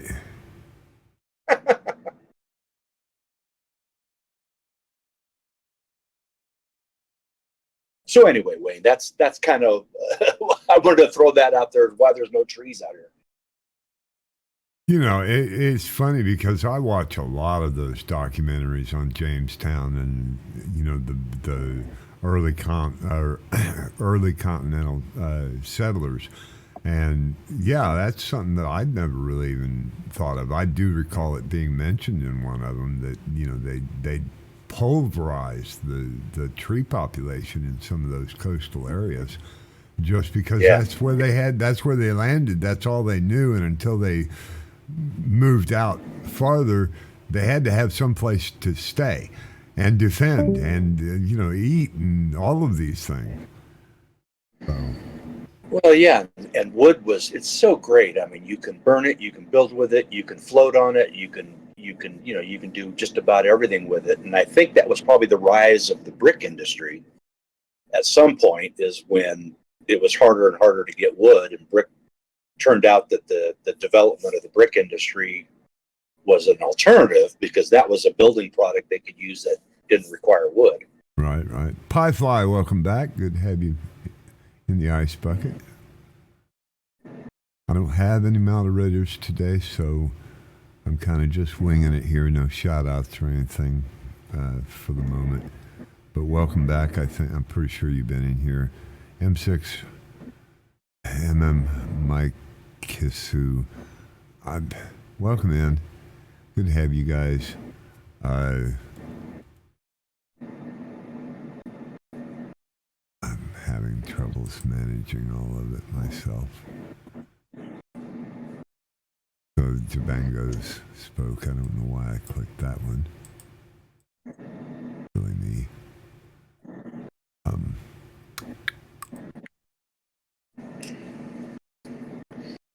You can tell we're starting to fly down into the suburbs here. It's getting a lot more people, a lot more agriculture. Right. The burbs of Baghdad.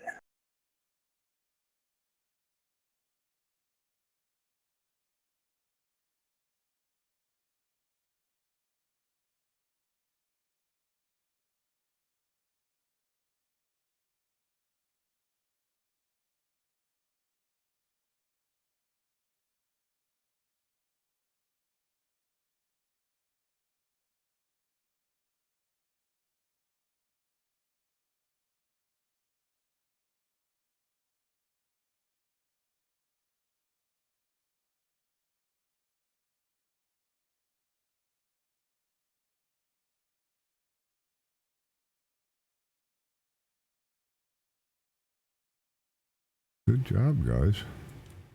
Appreciate y'all coming in. You're falling into the ice bucket on the Sunday Funday flight we do every Sunday at 12 p.m. Eastern Standard. You're welcome to join us. GA flight. Guys fly with us in A320s, everything all the way down to the A5s. So anytime you want to fly with us, you're welcome to. Currently coming into Oscar Romeo Bravo Delta. Flying the, I keep wanting to say you phrase, the Tigris, that in the Bucket Brigade River Tours. We do fly also Thursday. We do rivers at 1300 Eastern Standard Time as opposed to 12 noon on Sunday. And again, you're welcome anytime. Join us. We'd love to have you fly with us. Welcome into the Ice Bucket, where you have a license to chill.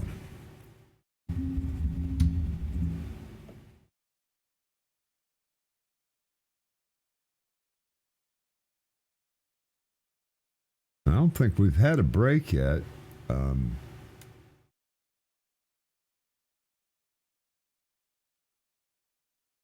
Overhead Ben, welcome in. Good afternoon, Mr. Earless Badger. Welcome back. Big supporter of the stream. Flies with us. Every now and again he'll show his new name tag to us.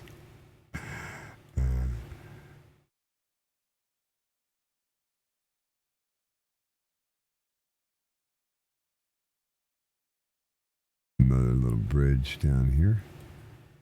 Technically, we have to stay to the right and follow this on down, I believe. Let me make sure I'm calling that right.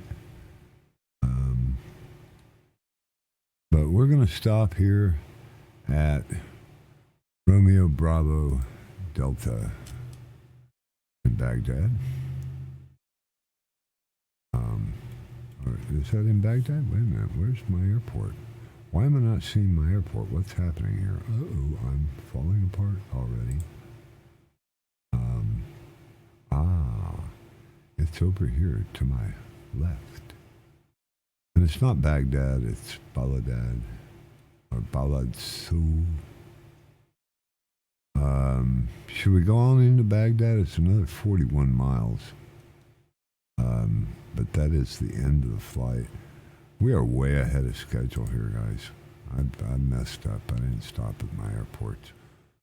Worried about a 300-mile flight. So let's stop here. Take a break. I know it's only half hour to the next airport. Unless you guys want to quit early. I mean, we can run straight through to Baghdad if you like. Call it out. Anybody? I'm going to go straight on through to Baghdad. You going on to Baghdad? All right. Well, let's... Yeah, I got some things I got to do today. Anybody else?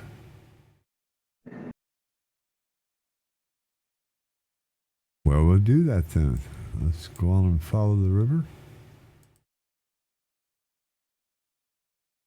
And in that case,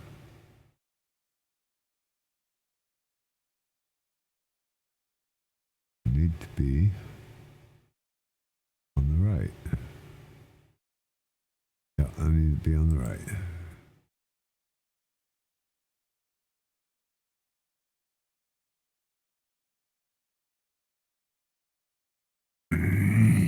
Oop. Not the right, the left. Where am I going? Brad. Over here, dude.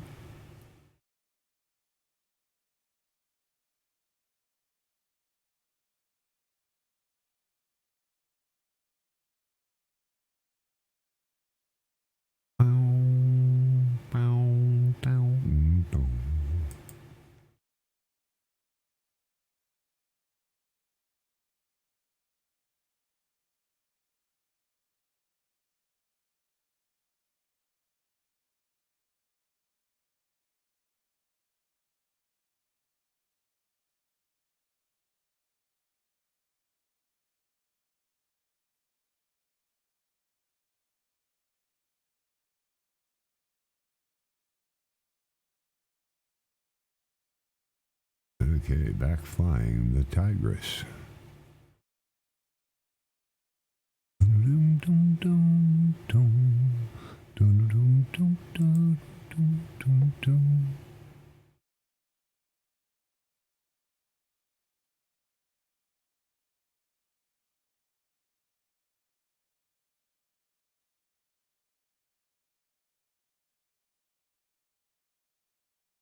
Yeah, I don't know what happened to Bozetti today.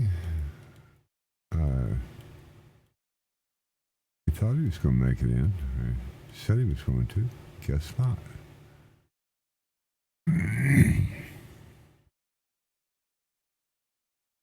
Dun, dun, dun, dun.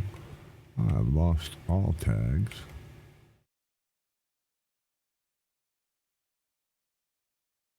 Everywhere. Not a tag in the sky.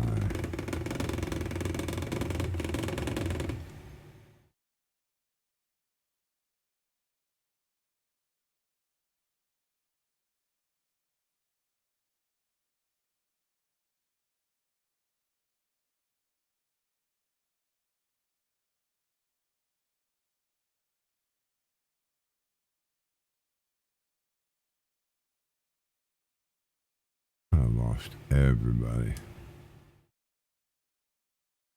Wait for it.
Huh. There it goes.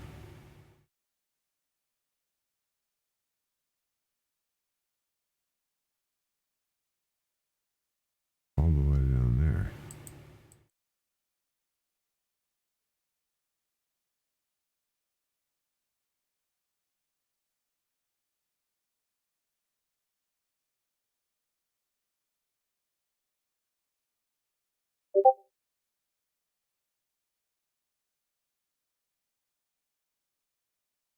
Flash for 6 has gone live.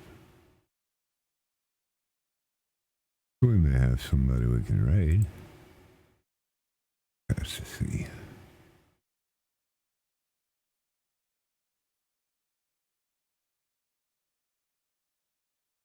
Well, I'm sure there's somebody that. Hando. Roby. There's Roby. Yeah. Yeah, that's where we'll go.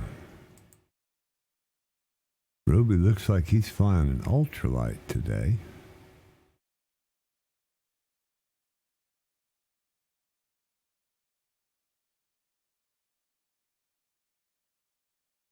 Here we go. Damn, Captain. Where are you going?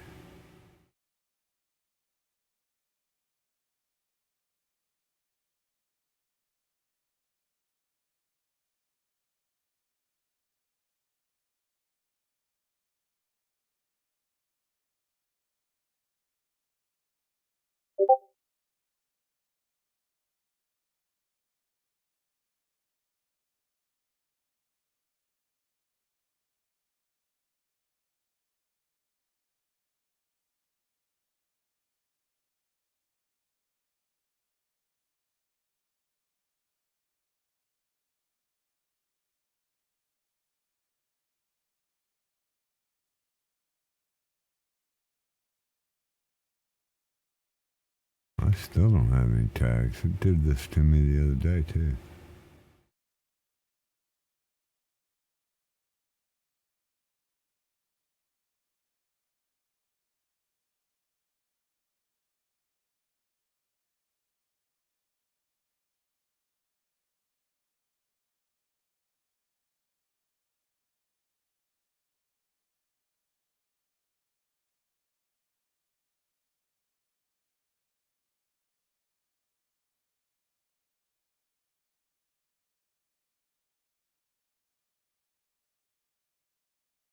A little bit of a cheat course correction there. Do you guys still see my tag? Oh, there comes the tag. I see Django Bango. It's Django Bongo? Django Bendo. Okay. I had to reset servers, and then all the tags came back. Oh, maybe it was you that was causing it. You know, it's weird because what'll happen is I'll lose most of the tags. Like right now, I've got, looks like everybody came back in. But sometimes I'll have some of the tags, and those people can see me when I can see their tags. But the ones that I've lost, I can't see their tags, and they can't see mine. But other people can see me, and I can see them. And that's happened a number of times since this last update.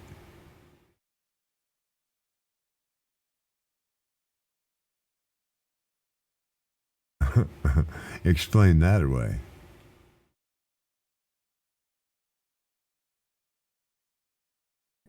It's just magic. Go figure a Soho, right? I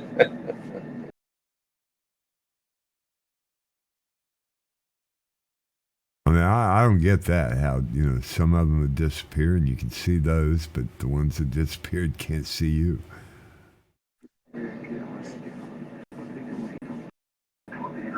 And they're still in the fight. I mean, right there with you, and they see the guy that's flying next to you, but you don't.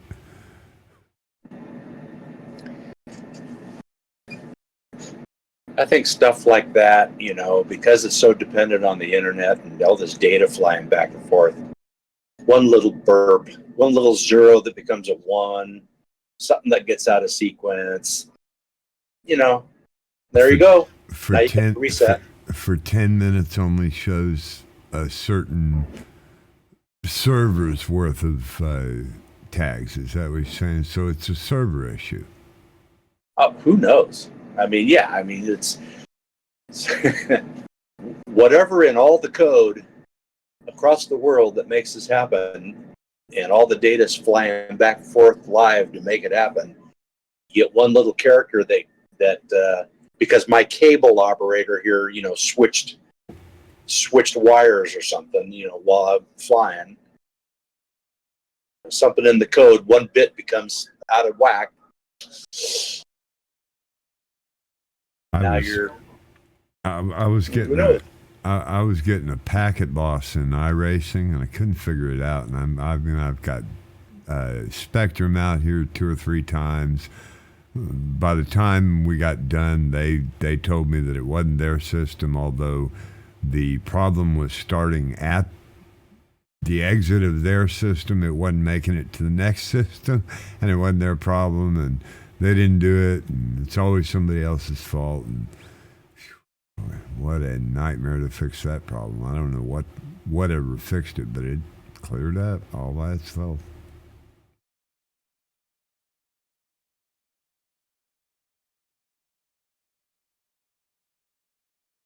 But programming is so touchy. Yeah, I mean, that's just it. It's touchy all the way from your controller through your own computer to the internet to your Wi-Fi to, I mean, you know, everywhere along the line. To your monitor. Yeah, I mean, everything along the way has a potential failure point. Every peripheral and every add-on software adds another piece to the puzzle and a complication to the metrics. Yeah. I often wonder, like here we are flying along over the Tigris River, and at some point my computer goes, "Hey, I think I ought to go out and check to see if there's any security updates for your Windows system Oh right no, now." don't do that. And all that stuff's happening in the background. If you pull up Task Manager, at least for me, if you pull up Task Manager and look at all the stuff that's running behind the scenes, even while it's just sitting here on the desktop with no flight sim or anything, Yeah. it's just incredible. Well, even with GE Force is one of the most notorious. I mean, they'll open 9, 10, 12 containers when 2 does the task just fine. And you don't need GE Force to, operate your NVIDIA graphics card or environment. Yeah. And all it's doing is slowing it down. Yeah.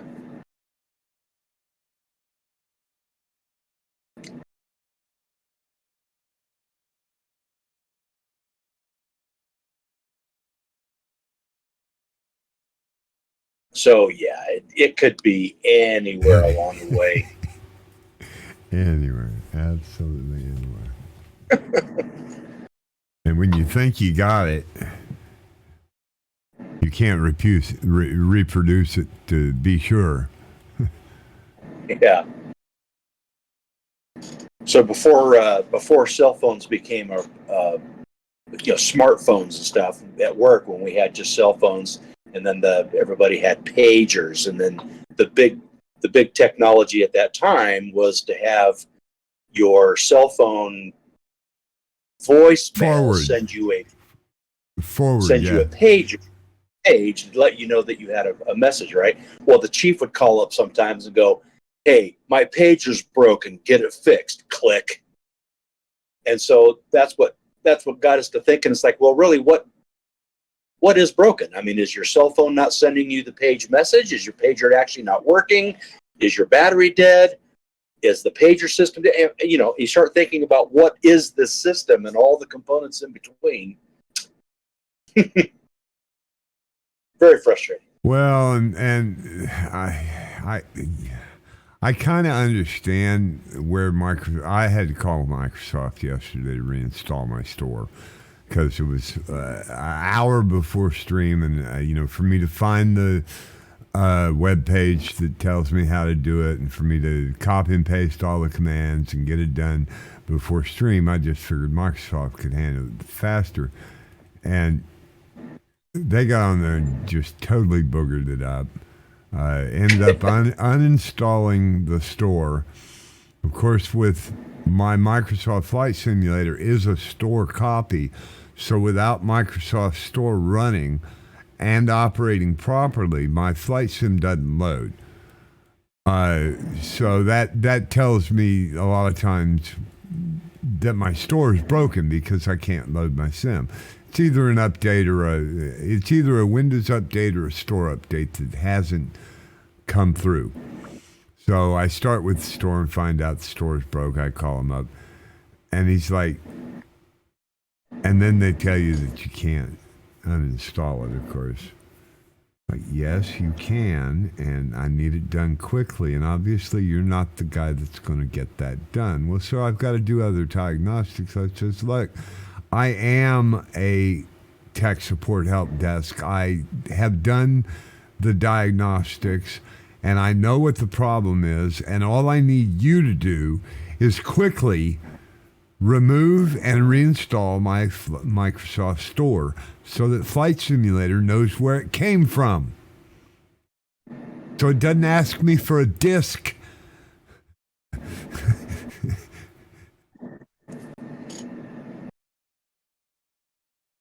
So when it all came down to it, I ended up having to reinstall my store because the second technician, after the first one had disconnected with me, telling me that I needed to be connected with Xbox, that it wasn't a Windows problem, it's an Xbox problem, and he just couldn't get it to work. He just couldn't get it to reinstall, which I did seamlessly. I mean, there wasn't any problem. He'd already downloaded the software. I just had to go execute it. What an ordeal dealing with them people.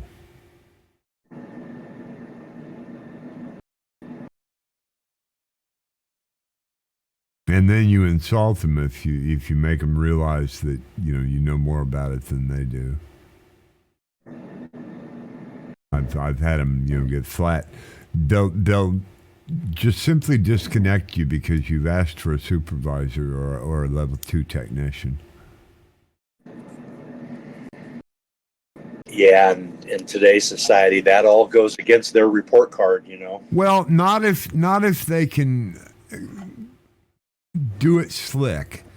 If they can put you on mute and wait for you to disconnect because you thought you lost the connection and try to call back, they do it all the time. I've had them, where I say, "Sir, I'm not going to hang up. I'm waiting on you. Are you going to speak to me? I know you're there. I hear when you come back in to see if I'm still active. I hear that connection. I know you're there. Can I speak to your supervisor?" I mean, I've had them get downright flipping on me. And they can't say anything to you because then they got the voice recorded. And that's why they went dark and hope you disconnect. Because they can't hang up on you either. That's against policy. They have to wait till you're disconnect.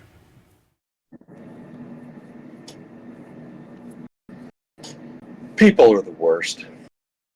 No, they're not. They just need to be showed how to be the best.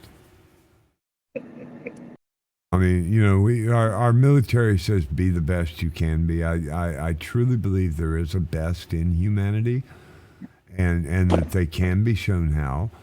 We've tried it our own way for 6,000 years.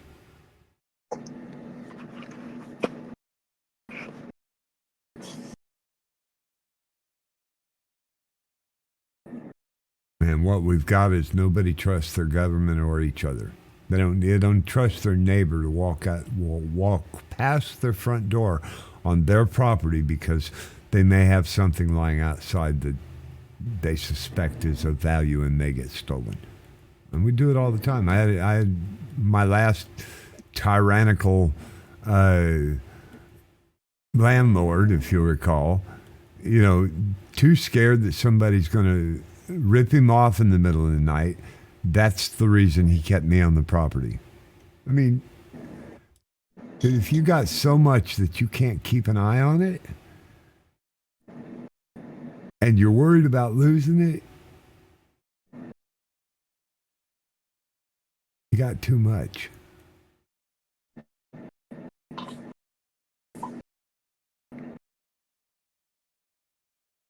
Come to me in tears one day, wanted to know how he could be happy. I said, give it away.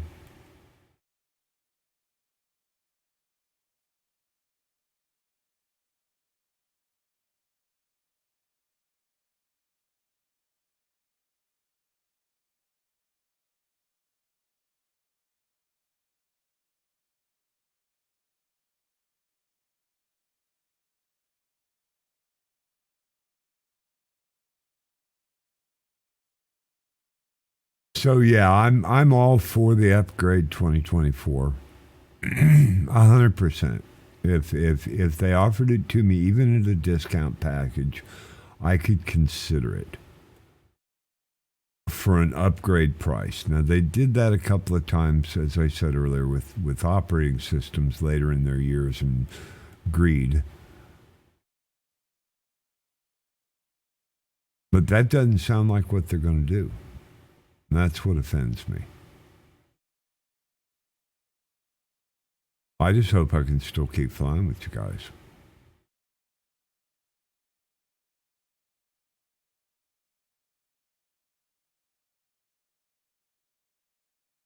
I mean, we've got guys in South Africa that, may not be able to afford such things, and they're stuck in this environment.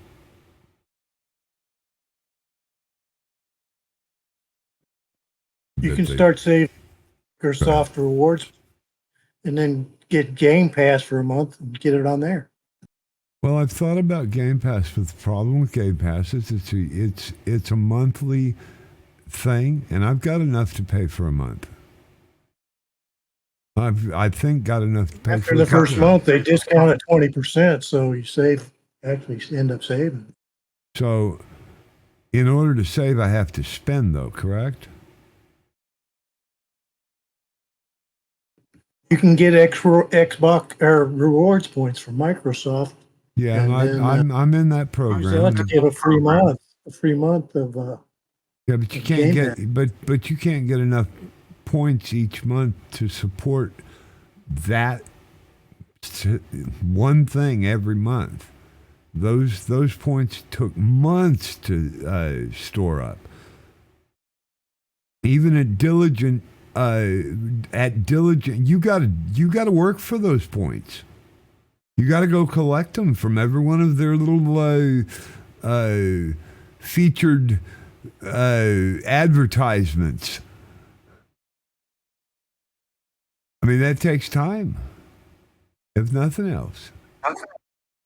That'll be paying me. If you fly every day, you get 20 points for flying every day. I don't know.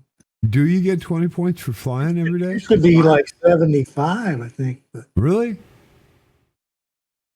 Okay, but you got to collect those before they expire, right?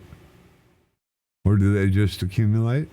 Because I see them come up on my Xbox and it says click here to collect. And every now and again I do, but you go in the Xbox app and then you click on your view profile and rewards and click right there. Right on.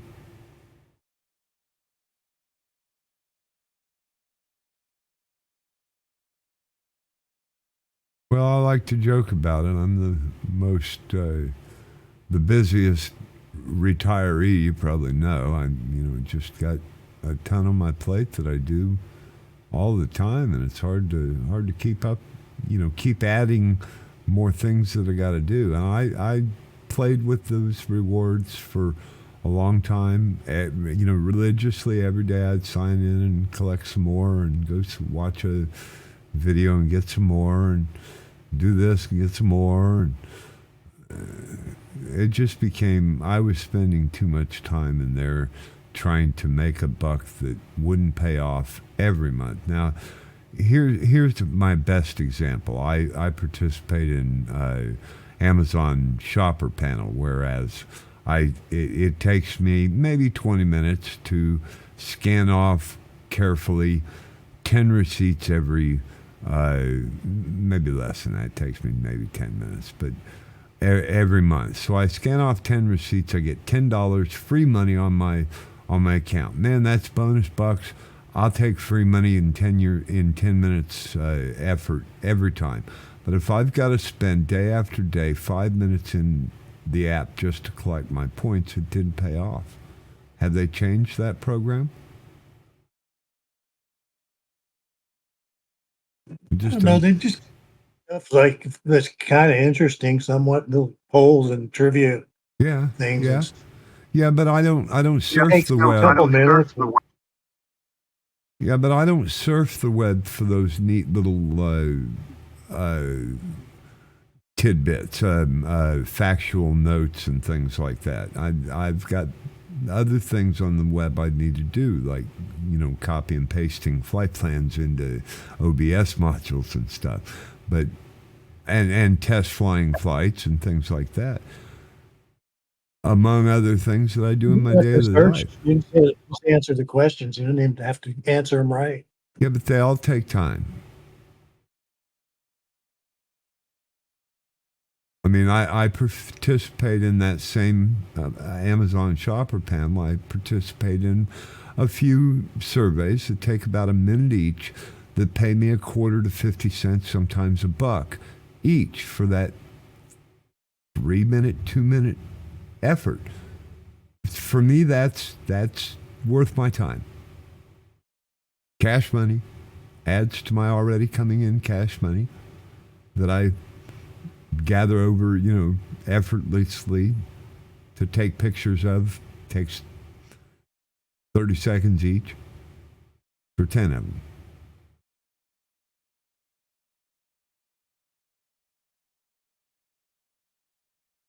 But to have to spend 20 minutes in the Microsoft app every day collecting and learning new knowledge that I'm not paying attention to, and I'm just clicking through to get another 15 or 20, 50 or whatever points towards a month that is going to take 2 months to acquire. A free month that's going to take 2 months to acquire. I did it for a while. It just really became... I want to watch videos that inform me on how to fix things that I'm not understanding, not read about what, not Bob Hope, but any of the big name celebrities are doing lately. Not interested. Yeah, but you don't really have to read the stuff. You just got to click the link. Well, where they get you and what I fall into and every other human being that does that falls into is you can't look at the red button, not push. So you're interested in what it may say. So you scan through it and you find interesting topics and you skip a beat. That beat costs you even more time and you spend more time on it. You find an interest and they hope you will go on stray your focus into something else. Even though you're focused on points, they want you to go on because those clicks get their supporters an extra penny. Now, if you click something, you can get 20 more links like it. Which spends 20 more minutes a day to accomplish all of them in a single day. And they do stack up. Yeah. I ended up spending a lot of time in that and just didn't realize much profit out of it. I mean, I see if you have nothing better to do and you're living for the internet and what kind of gossip you can get out of this or that. And I don't see a whole lot of interesting tidbits that came out of it. Click through or not, it still takes time. And I waste my time without profit more constructively on Twitch streams that I love to fly with you guys and at least I get something out of.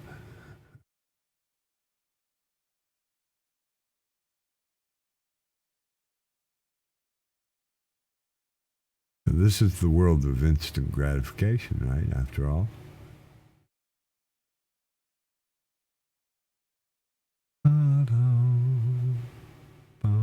Couple of neat bridges here. That one looks flyable. Another looks high enough. I'm not going to circle around and take a chance I'd end up in the water for it, but this one here looks high enough too.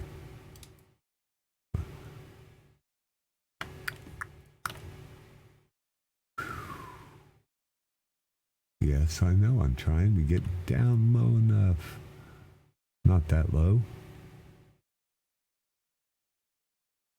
Not that low. Oh, yeah. Now I'm freeze framing. And it's too low. Yeah, I couldn't get into that if I were in a Cadbury.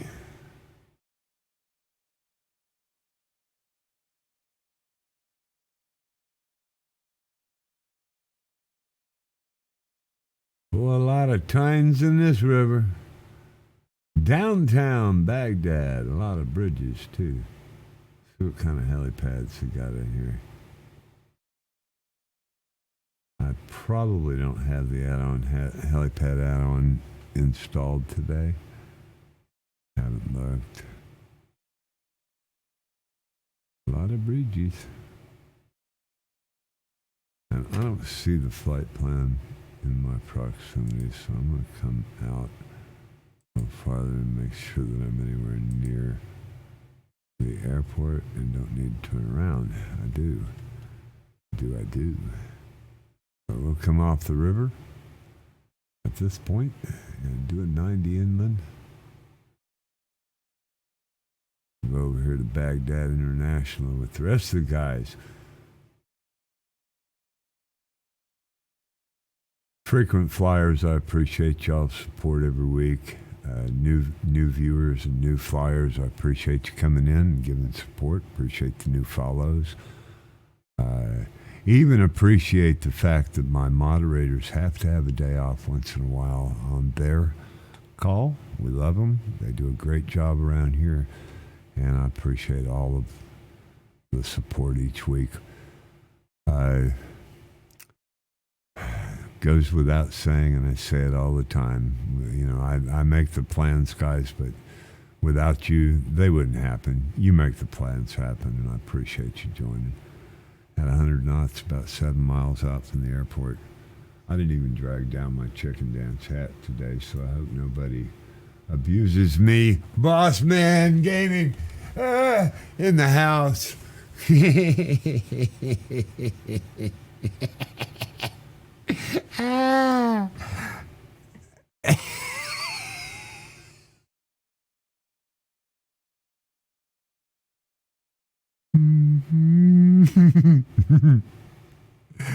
All right, I won't spoil it. You guys. Boss man, I don't have any moderators in here, buddy, today, so you have to give yourself a shout out. Which you're absolutely welcome to do. So we're going to go back into this. Lower way down. Just over under 6 miles. Looks like helipilot went to Kasar Tal Mila. At least for a touch and go. Yeah, I finally came in. My approaches are done.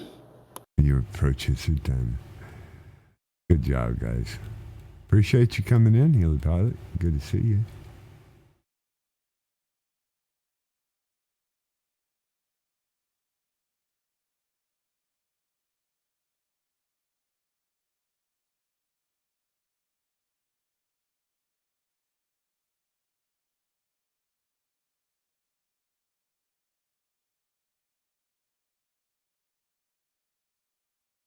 What's that going across there?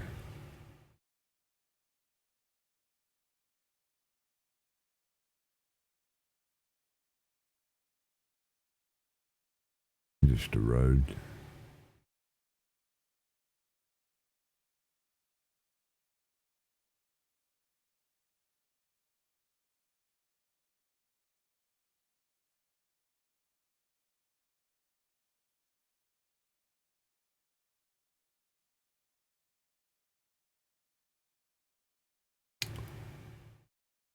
On final as we approach.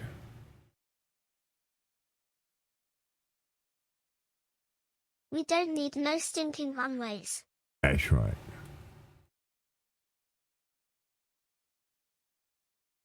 Boy, you said a mouthful there, young man.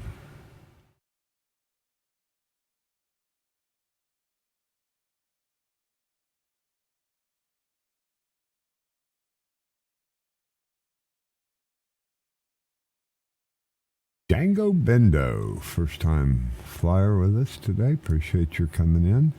Hope you'll come back. Again, we do these every Sunday at 12 o'clock Eastern Standard and on Thursday at 1300 Eastern. We do river tours all over the place. Love to have your suggestions. If you have a favorite river that you fly and have a flight plan, you're welcome to drop it to me in Discord DM, and I'd be happy to look at it and consider it for a Sunday fun day flight. About 3 miles out from the airport. About 40 knots on the approach.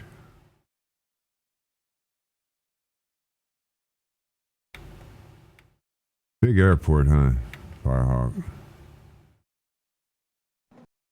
This thing is huge. We've got people all over the airport. It's kind of hard to decide where to land. Oh, it is huge. My lands.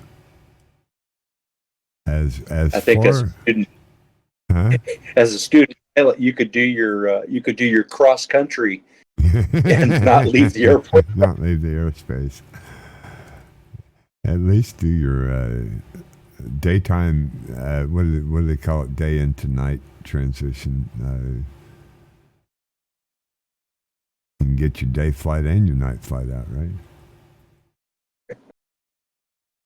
Just circling the airport. Yeah.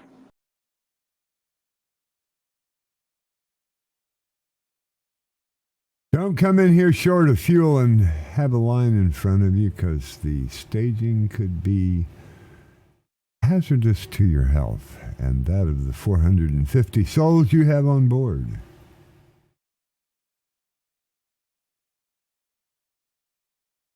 As wide as my screen is, I see nothing but airport runway in front of me.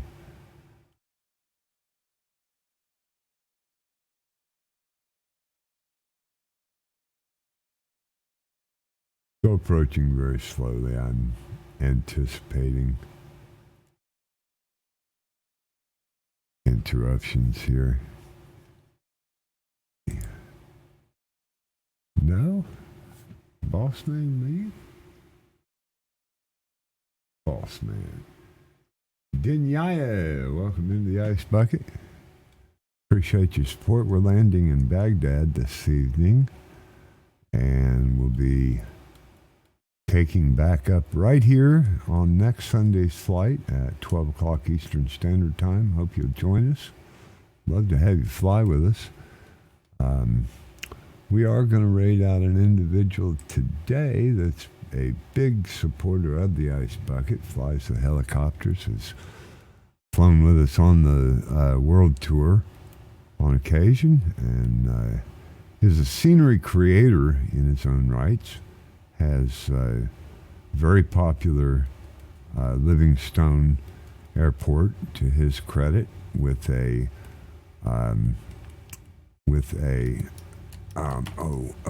okay, that worked. With a tribute to the Bucket Brigade World Tour that we did, secretly hidden within the scenery package. So you want to go check out Roby's site. We're going to go ahead and raid him out. Roby Tactoni's a special individual supporter with this stream, and we always appreciate his participation in us. So we're going to go ahead and raid him out. Guys, thanks again for your support.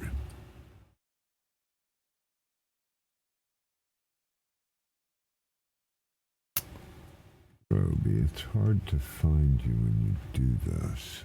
I need you. There we go.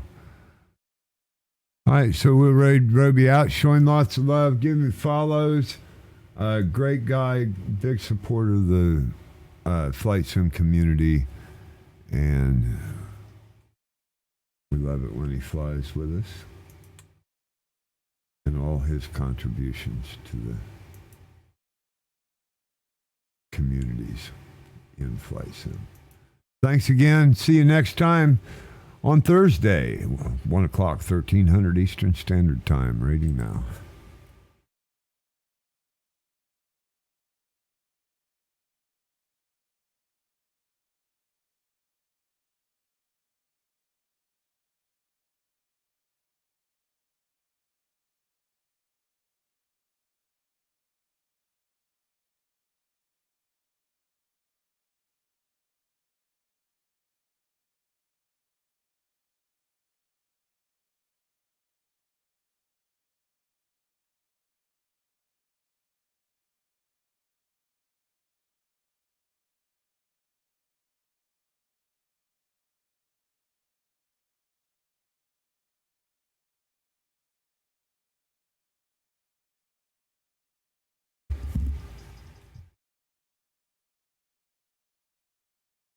I goofed that up. Oh,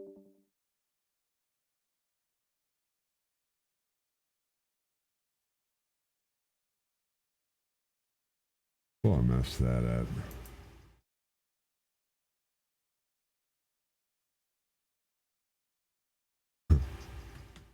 Oops.